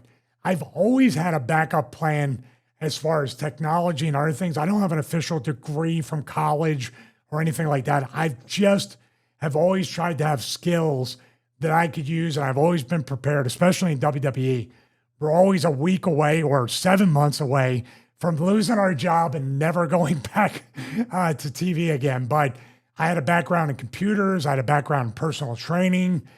It's hard to be 1 foot in and 1 foot out of the business. You have to throw everything into it. So, and we throw everything into the show too. So no backup plan officially, but always networking, always trying to find people for that post-wrestling job, career, business venture. And I'm happy to see people with college degrees and other kinds of training that can go hopefully right back into it after wrestling. Because this doesn't last. Everybody acts like this lasts forever. I was blessed to have a 30-year career. That's an anomaly. And that's not even like people that are booked consistently. They can only have 10-year careers because their body gives out. So do we have a backup plan for this? No. Oh, jeez. Well, I've got backup YouTube channels, I guess. But no, we don't need them. It's fine. It's all going very well. As I say, I said before, we had a record in August as well. And that's usually a horrible month. We had a record month in August. So we have to keep saying these are terrible months. So that way we have good months. No, We're no. jinxing in the good direction. I've lost the guy's name already. It was on a different page. Next question. Simo Dollars asks, what's your favorite part of wrestling in Scranton, Pennsylvania? Well, I get to visit the office area from the show. No, that's not it. That's not it. I'm just kidding. This is the American office you're talking about, aren't you? The American office. Never sorry, watched it, man. The real one compared to the one. Shut up, Gordon Bennett. Offend me. You know what? I wrestled at the CYO in Scranton against Raven, and we put in probably 40 minutes, and it's one of my favorite matches because Raven. This is funny because we talked about it in WCW. As Raven was going to leave for WCW, and it was kind of a known fact within the locker room he was leaving, Raven from time to time, sometimes more often than not, would show me not only how much he knew, but how much I didn't know. And he would take that match. He did it in West Virginia too, and he did it in Western PA. He showed me, like, if I wanted to take it from you and I wanted to shine, if I wanted to be a babyface, if I wanted to get the people behind me, I could do it. And during that Scranton match at the CYO, he proved it, and time during that match. And thank God, gave it right back to me and taught me a very valuable lesson to stay humble. Really good stuff. I think also for TV, we cut a promo. Yeah, that promo was in Scranton, where I officially put my hat in the race to become ECW World Champion. And that was the official starting point for me to be in the three-way dance at Barely Legal. So Scranton does hold a pretty good place in my heart. Let's go back to the Raven match then. So weed it out, drag it out a bit for the match itself. So you said, Raven's the heel, obviously, I'm presuming. How would he turn the crowd? And then how would he give it you back so quickly? It's these little, veteran tricks I'm fascinated to know about. Well, for moments here and there, he would become Johnny Polo and put his arms up and do the A-boo spot. And they would just cheer because how did Raven do that? Stuff like that. Or on the other show, he would cut a promo and he would entertain the fans and make them laugh. He would do a Johnny Polo thing, but then he'd go back into the Raven character. Also, like with the Booker T thing, although I didn't have the experience or knowledge, he would start to eat me up and I wouldn't know to fight back because I was trying to be respectful. Then he would give it back to me and say, yeah, I can do that anytime I want. Like, yeah, you sure can. Just little examples of he controlled the match, so he can do anything he wanted. I left it up to him to control it. So sometimes he wouldn't give me something or he would counter. He would turn around after giving it to me, put the arms up in the air, the fans would cheer. If I shined them, they'd start to boo a little bit. This is like peak BWO, Big Stevie Cole popularity. He can control a crowd. He could have made or break me just like he made me earlier. Is this a good time to ask you when you actually wrestled him as Johnny Polo? And this is in West Liberty, West Virginia. No, he was Raven, but he would bring out aspects of the Johnny Polo character to entertain the fans. No, there was one match in 97 just before you went to WCW where he wrestled as Johnny Polo. Yeah, but he had the Raven. He told them to introduce him as Johnny Polo, but he was dressed as Raven. Got you. So he was just trying to throw me off, which he absolutely positively did. And I'm like, huh? Right then, we've got one more fan question, and then we're going to go to the news. Ryan Hughes says, how do real-life relationships affect work in the ring? If you didn't like or trust your opponent, did that change how you would plan or call the match in the ring? That is an excellent question. And the weird thing is, sometimes you have the best matches with the people you like the least, and then you have some of the worst matches with the people you think you have amazing chemistry outside the ring, but it just doesn't translate in the ring. Now, that trust thing, that's something I always was nervous about. I was nervous about people that I thought didn't like me, but were professionals in the ring for the most part. Like guys like Billy Gunn, guys like Bradshaw. If he liked you, he would hit the clothesline a certain way. If he didn't like you, he was always there, put it that way. but certain moves would be extra there sometimes, and that just happens. But as far as trust, man, I'm trying to think of how to apply that word because I'm outside the bubble now. I never trusted anybody in the ring. I never left anything to chance. Put it that way. I would trust them with my body, but as I got more experienced, I would try to politically still kind of not piss them off, but then have things to where I felt safe. Because think about it.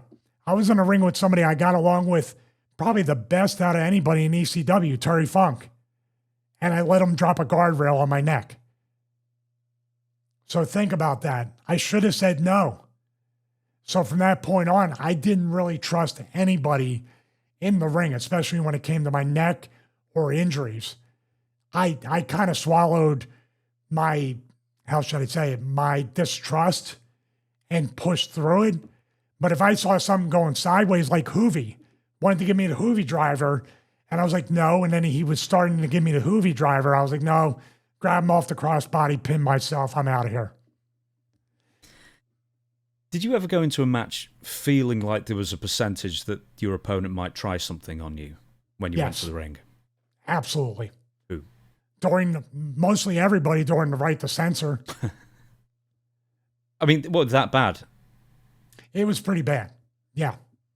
I thought every night on a house show and everything, they were trying to teach me a lesson. They were trying not maybe to severely injure me or maim me, but hurt me and make me want to give up and leave and quit. Jealousy? Because you were getting a push? Maybe, but then again, I was severely overweight. I was missing spots, and the locker room can police that. So I wasn't innocent, and they weren't innocent as time went on. Because I got progressively worse and missing stuff and looked sloppy and worked sloppy. Did I deserve to get beat up? No, nobody does. But I can understand their brand of justice to say, if you're going to have this spot, we're going to teach you a lesson. So if it's somebody you really don't get on with, let's say, and it's a one-on-one match, do the matches end up getting planned out more, maybe? I mean, does one person generally take the reins and say, we're going to do this, that, and the other, and you're just, compliant in that sense, and, just to get through it? Or do they end up being, like, creatively more fulfilling in a sense? Sometimes those are the best matches. It's weird. Like I said, you can have people you don't get along with have great chemistry and do great business and draw money in the ring. I'm sure Austin and Rocky and Taker and everybody have talked about people they don't like but did business with. I mean, there was that famous thing where, at WrestleMania in Boston where Taker is taping up his fist because he doesn't know what Shawn's going to do, if he's going to do good business for Austin. Now everybody's friends, but back then it was a bit different. Bret and Shawn had fantastic matches together. Even the Montreal Screwjob was an amazing match, and they didn't get along in the slightest. Very weird business. Now, I will say this. Whenever I thought, can I trust this person? Are they going to go on into business for themselves? Something's not translating? I would involve that agent for everything for that match. Because now the agent sees, and now the agent picks the finish, the spots, who goes over, how to start, all this stuff. Now I go back to the agent and I go, it's on you. You told them to do it. They went sideways. It's not on me. On that, I think we're going to leave it there for the fan questions. So everybody, thank you so much for submitting them. This was last on a YouTube post from like 2 months ago. So I think like a week or so beforehand for the next one. This will be in a month's time. So I don't know, beginning of September or the end of August maybe. I think we'll do it one more time. But I'll have a fresh post out and say, please submit your questions. And then they'll be added to. And also, if you did ask a previous question that wasn't answered, please ask again in that post so we can try to get to it. Absolutely. Right, we're going to do bits of news now. I know we did the YouTube exclusive, which is already out, obviously, regarding Razzie Jackson, or however I pronounce his name about 18 different ways, I think, with all these different videos. But there's a few bits of news that... one of them is incredibly amusing, and it involves Stephanie McMahon and VPN. So, bear with me, I'm going to give you a bit of preamble first. So ESPN struck a deal with WWE recently. It's worth $1.6 billion over the course of 5 years, because ESPN are now going to be the exclusive broadcasters, I think, anyway, for WWE PLEs. And now, the ESPN streaming service costs $30 per month. So if you're based in America and you want to watch all WWE programming legally, you have to have $30 for ESPN. You have to have, this is the over-the-top one, $11 for Peacock, because you still have to watch Saturday night's main event, and that's the only place you can watch it now after it's pulled from NBC, as well as WWE main event, if you really want to watch the C show, I guess. $8 at least for Netflix per month. That's the ad-supported one. $18 that isn't the ad-supported one, that's ad-free, supposedly. For WWE Raw, unless you watch it live, then you get adverts either way. About $40 for a basic cable package that per month that carries the USA Network for WWE SmackDown, and NXT is on network TV. That makes $89 per month just to watch WWE programming legally, or $99 if you want ad-free Netflix. So basically $100. Hey, or just as a comparison, HBO Max is $9.99 a month, and you can watch Dynamite, Collision, and then there's the extra pay-per-views as well if you want those as well. So it's a lot cheaper. But in the UK and a lot of other countries, all WWE programming pretty much is on Netflix, apart from Saturday night's main event, which is free on YouTube for non-US residents outside the US. So, explain what VPN is, please, Stevie, and explain why it was so weird that Stephanie McMahon promoted one, and the way she promoted it was the most interesting thing. Oh, interesting as an understatement. VPN stands for Virtual Private Network. Did I get that right? Yep. And basically what it means is, and we had a VPN sponsor before, and James will get to why this really stands out compared to our dealings with a previous sponsor and how they micromanaged everything. And we weren't even pitching anything close to this. So we have some experience with VPNs, but basically VPNs will mask, say I'm in the US. I can use a VPN to say I'm in England based off of those servers, correct? Or I'm in any country. There's people who use things like CD keys or other places, and they use a VPN in order to do gaming subscriptions, gaming prices, and in this case, streaming to be able to do more affordable ways. If you did not know this, you don't even need to subscribe to this. I'm so excited I can't even get it out. You don't need to listen to me. You don't need to listen to James. You don't need to listen to Bin Hameen. You only need to listen to Stephanie McMahon, who, by the way, has stock in WWE, is in charge of WWE. Her husband runs creative in WWE. Her father still has controlling stock interest, I believe, in WWE. So that's what makes this interesting, because this might be the most famous, if not infamous, ad read I've ever seen in my life. Just as I was messing around and I realised that I didn't put the thumbnail on the Roger Jackson video while you were saying that as well. No, sorry, the views did amazingly. Is my face like that? No, you're really happy in the thumbnail that YouTube posts. Excuse me. I don't know if you just said this as well, but keep in mind that Stephanie's Places, the podcast, airs exclusively on ESPN+. Really? Yes. How amazing. Every conflict of interest all in one place. Can you believe it? Did you see my comment on your Stephanie VPN yes, video? I did. Can you please read it for everybody, because I believe this is amazing, and I think all these shows will happen if they haven't already. For God's sake, you put me under the cosh here. There you go.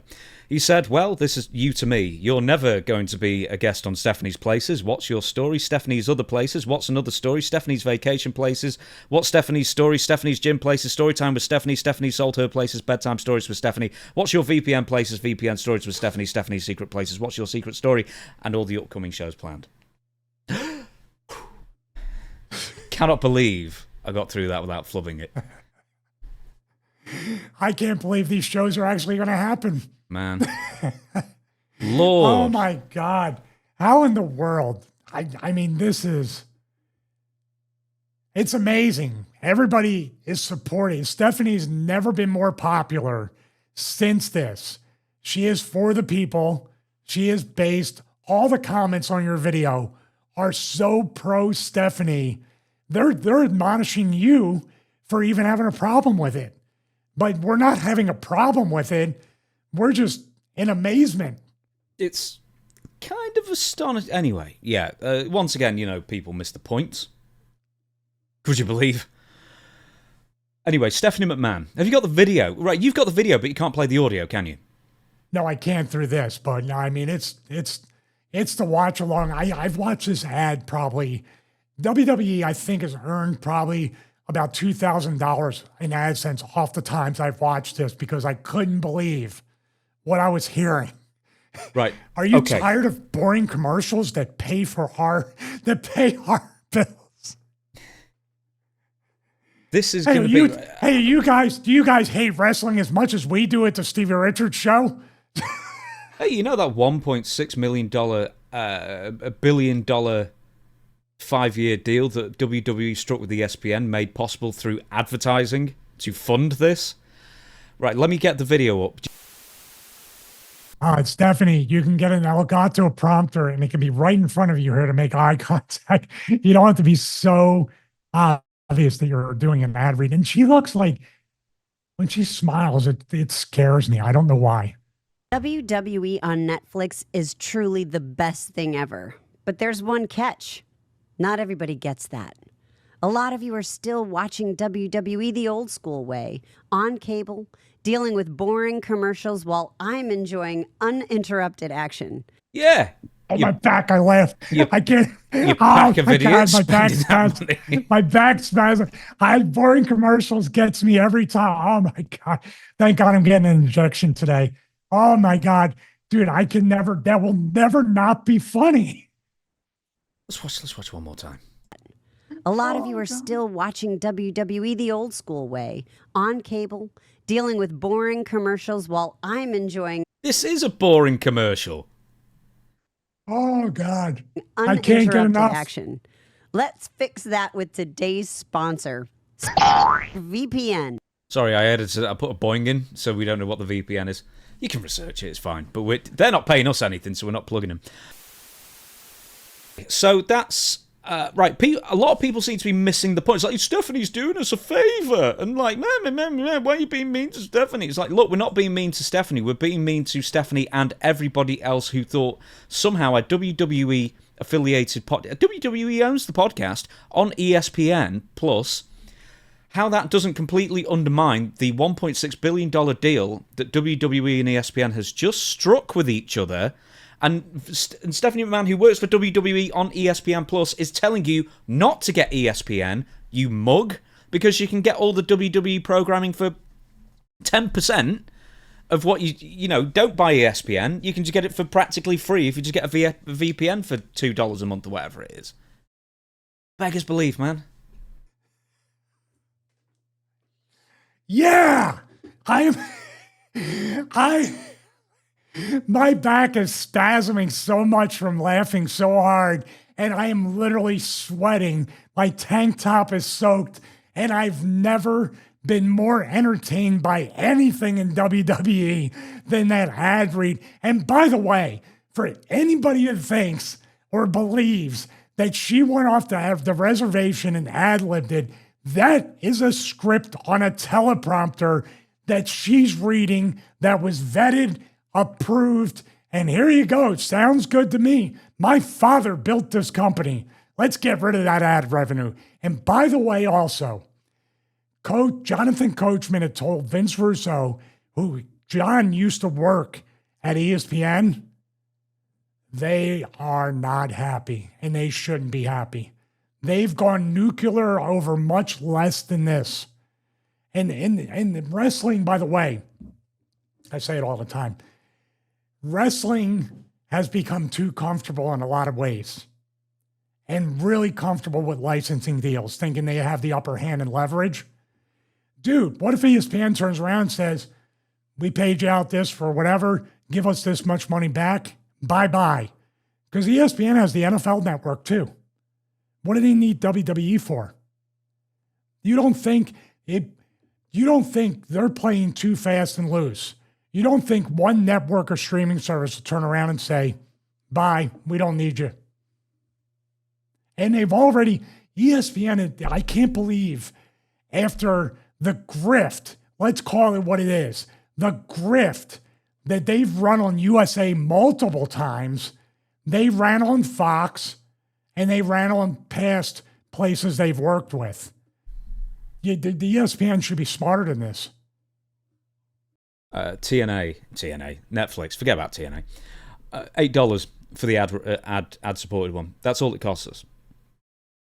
For US-based fans, it would cost you $8 plus a $2 VPN. Instead of, if you want the ad-free Netflix, $100 a month. And it is, here's the thing though, and you tell me if I'm way off base with this, if you want to watch every single WWE show legally in 2013, let's say, just before the network came out, it was still more expensive, accounting for inflation, back in 2013 than it is now, amazingly. Because I don't know how much a cable subscription, let's call it $40 again back then for USA Network. And then the pay-per-views were $50 each, and I think it works to about $124 a month with inflation if you had, 12 years ago. It's still more expensive 12 years ago to be a wrestling WWE fan specifically than it is now. But, I mean, times are hard, man. Who's got $100 just to follow WWE these days? It's a lot of money to invest in a hobby. Yeah, wages for a lot of people around the world have stagnated, especially in the U.S.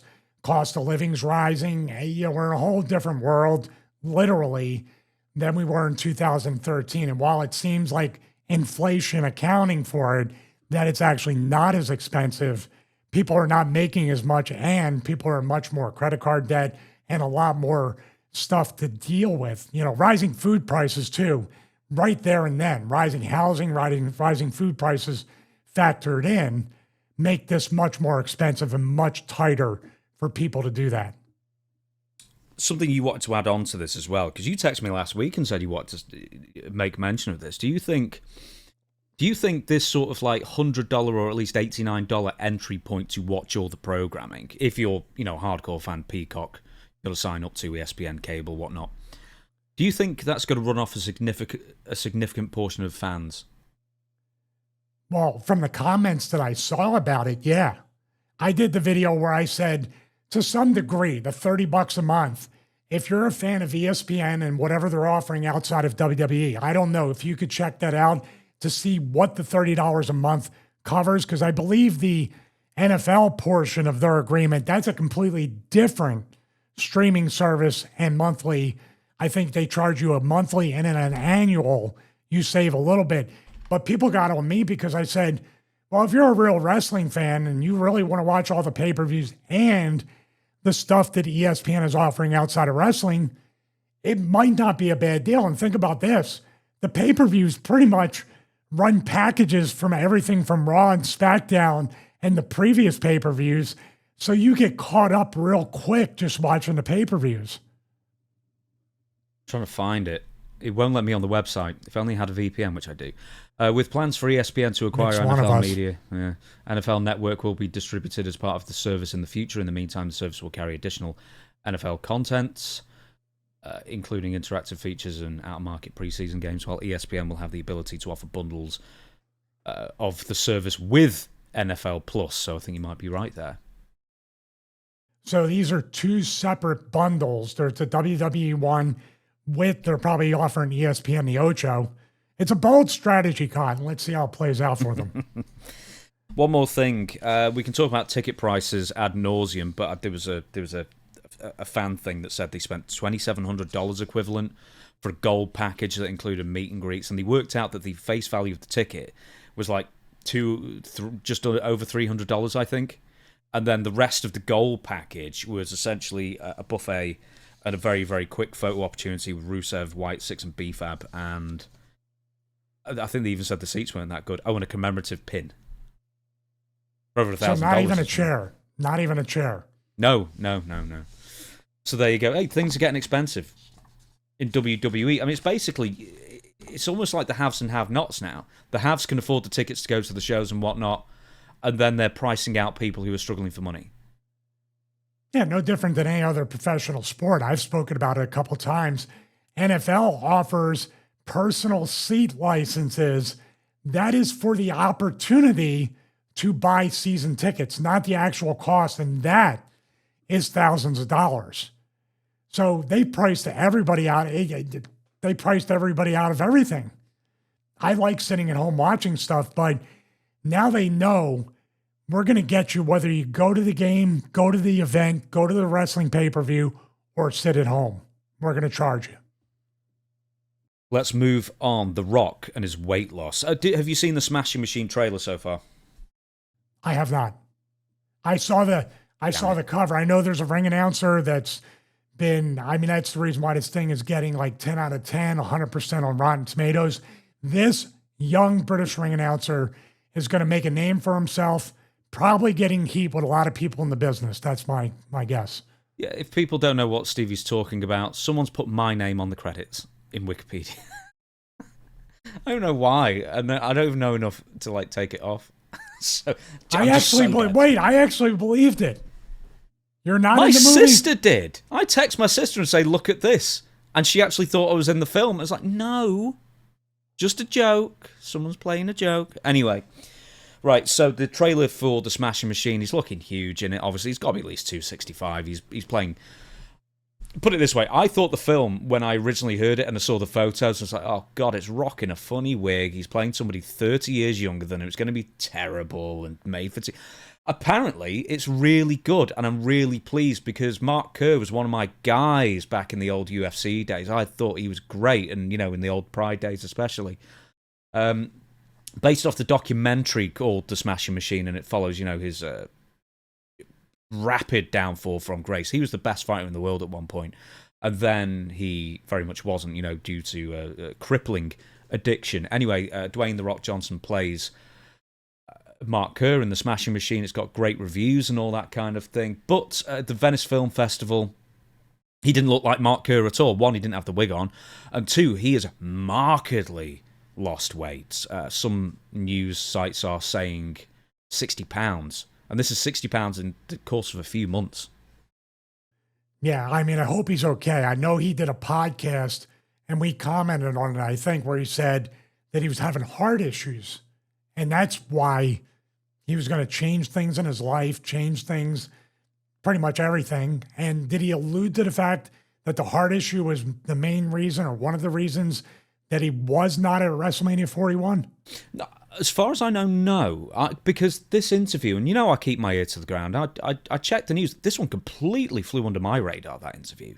But he did say that he was having, not heart events, but there was risks. And there's always going to be a risk of somebody that big, with that much muscle, doing whatever they're doing to keep that much muscle on. At that age. At that age, in your early to mid-50s. That is a heck of a strain on the heart.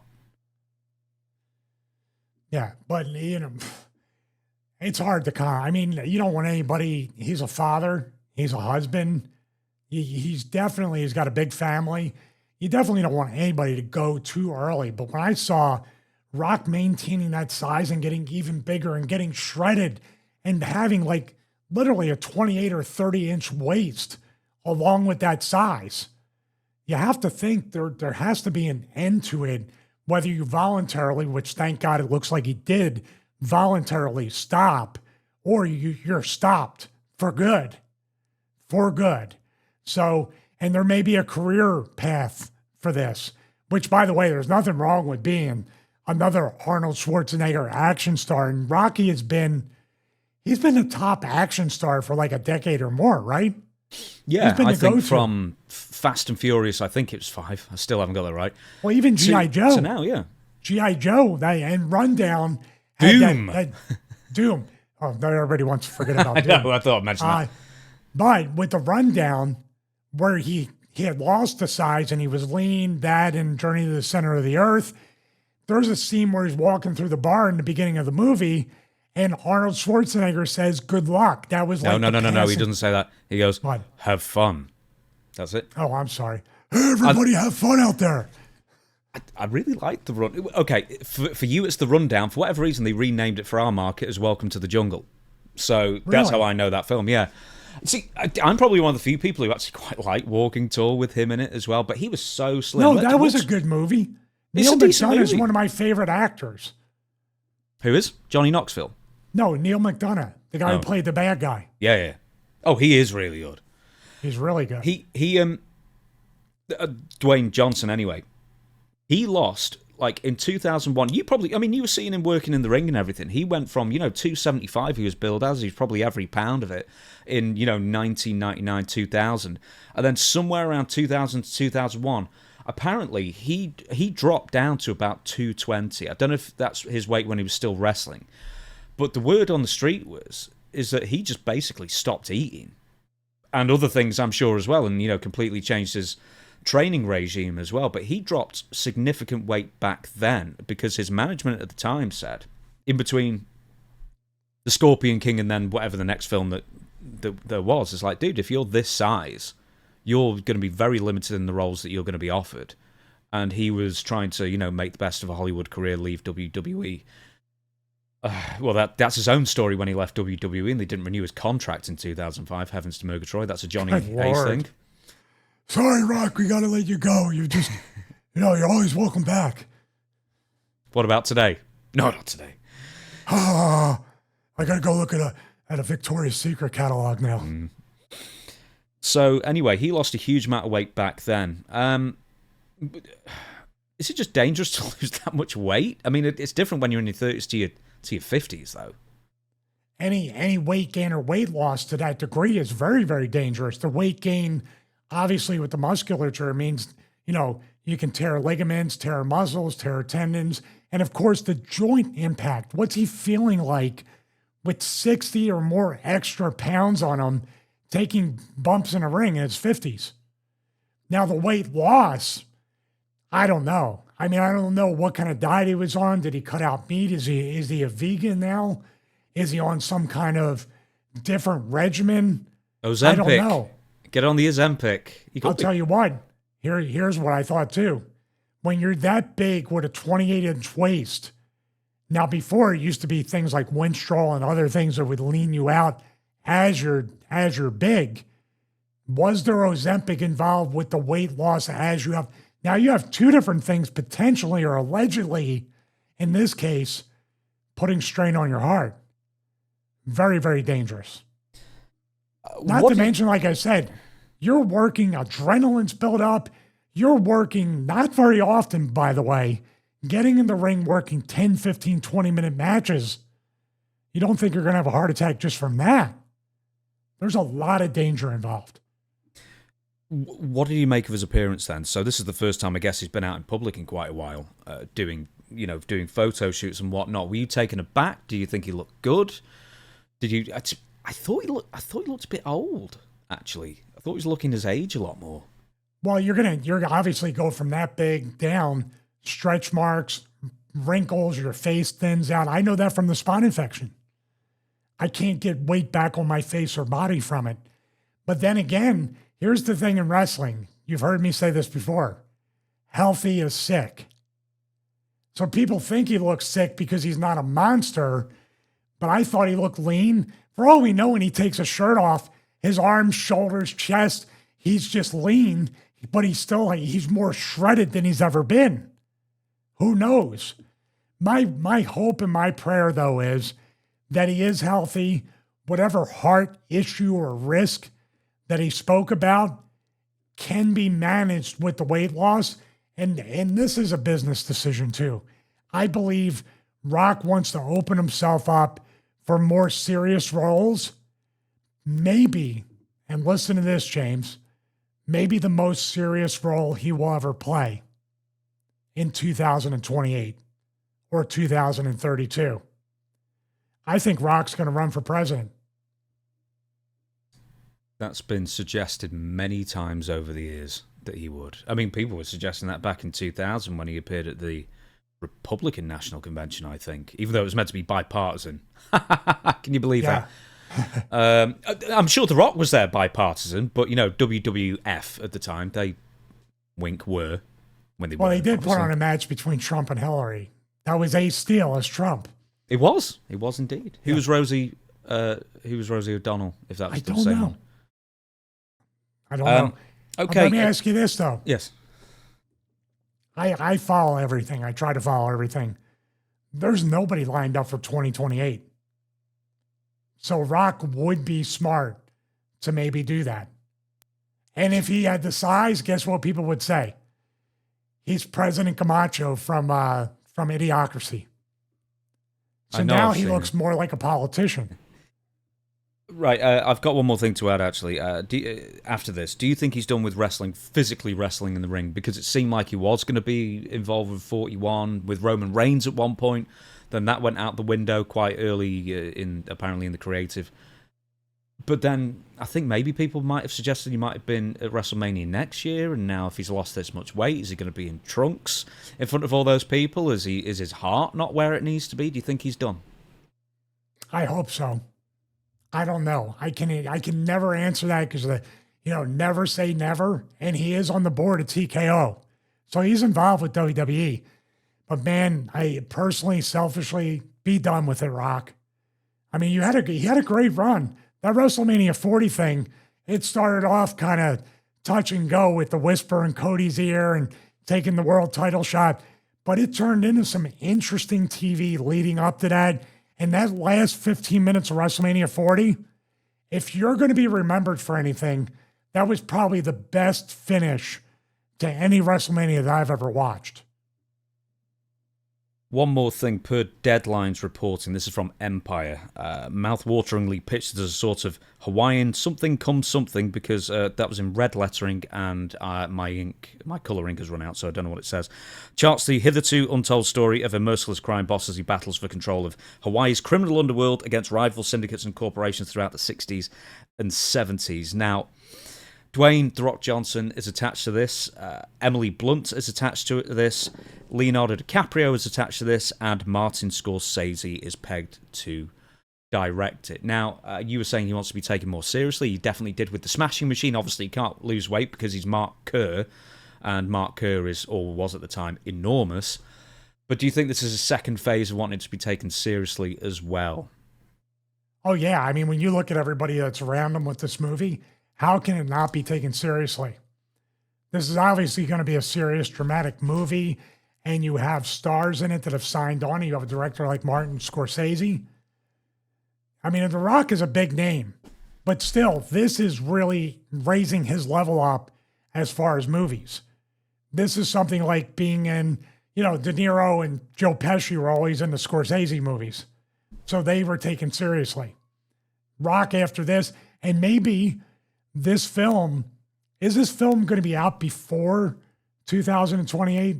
I don't think so. I know the Smashing Machine will be.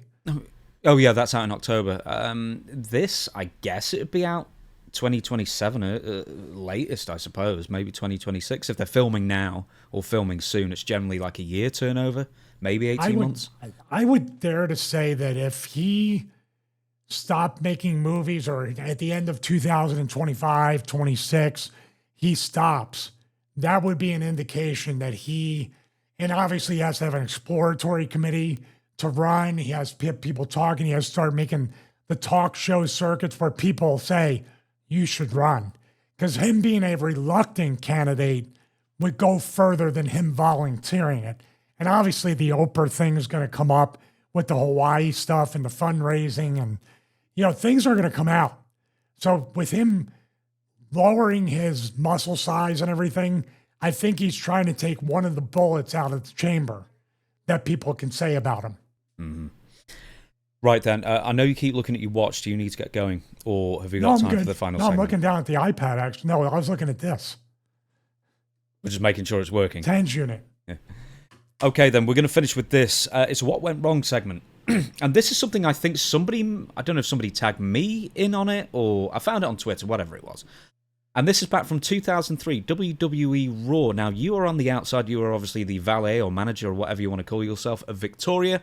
And it's Trish Stratus versus Victoria hardcore match. And this is the finish.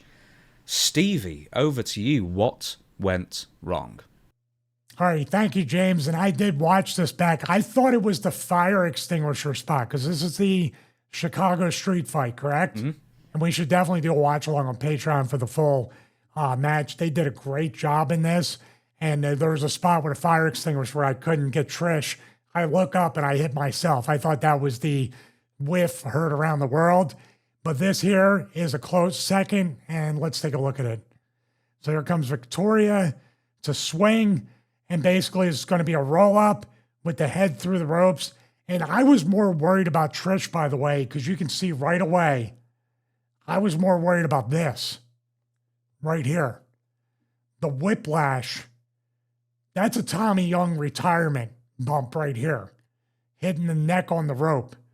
So what was initially supposed to happen was her head was supposed to come through, just like any other thing. You go to roll them up, the head goes through the rope, you hit the chair or the trash can or whatever. Usually it was a chair shot, and then the bump happened when the ref doesn't see it. But literally, Victoria is trying to just do a kind of like a duck down, and here it comes. Now, I will say this, for the audio, I still hit Trish. But basically what happened was, I think their feet right here, see how Trish gets kind of tangled up a little bit behind Victoria? Or Victoria falls sideways instead of just ducking down under this rope right here. So Trish kind of goes sideways with her. And therefore, I was really scared. Did they replay this? No. I was really scared for her neck right here. That's what went wrong, and that's what scared me. But in real time, you can see it. It still makes a noise. The trash can hits right here on her back, and the people still reacted like, wow, he caught her. But obviously it was supposed to be a headshot in that regard.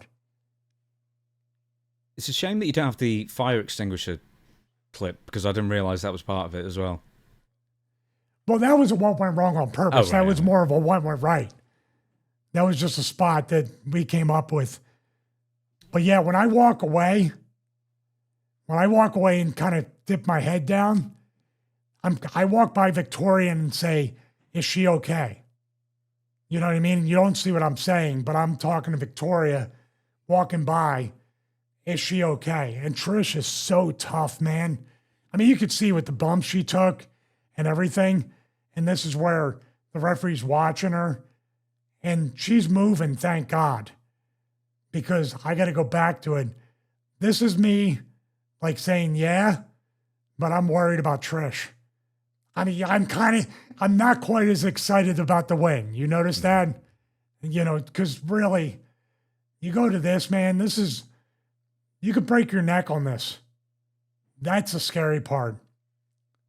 Have you ever experienced whiplash on the ropes? Because, like, I don't know, I can't remember who it was, but, like, someone who's really experienced, and they tried to whip him off the ropes, and then, you know, push him off the ropes and then whip them. But they somehow, the head slips under the top rope, and then they, like, sort of, you know, garrot themselves, basically, on the top a little bit. It's like, the ropes are pretty dangerous things. Like with the Enzo Amore thing.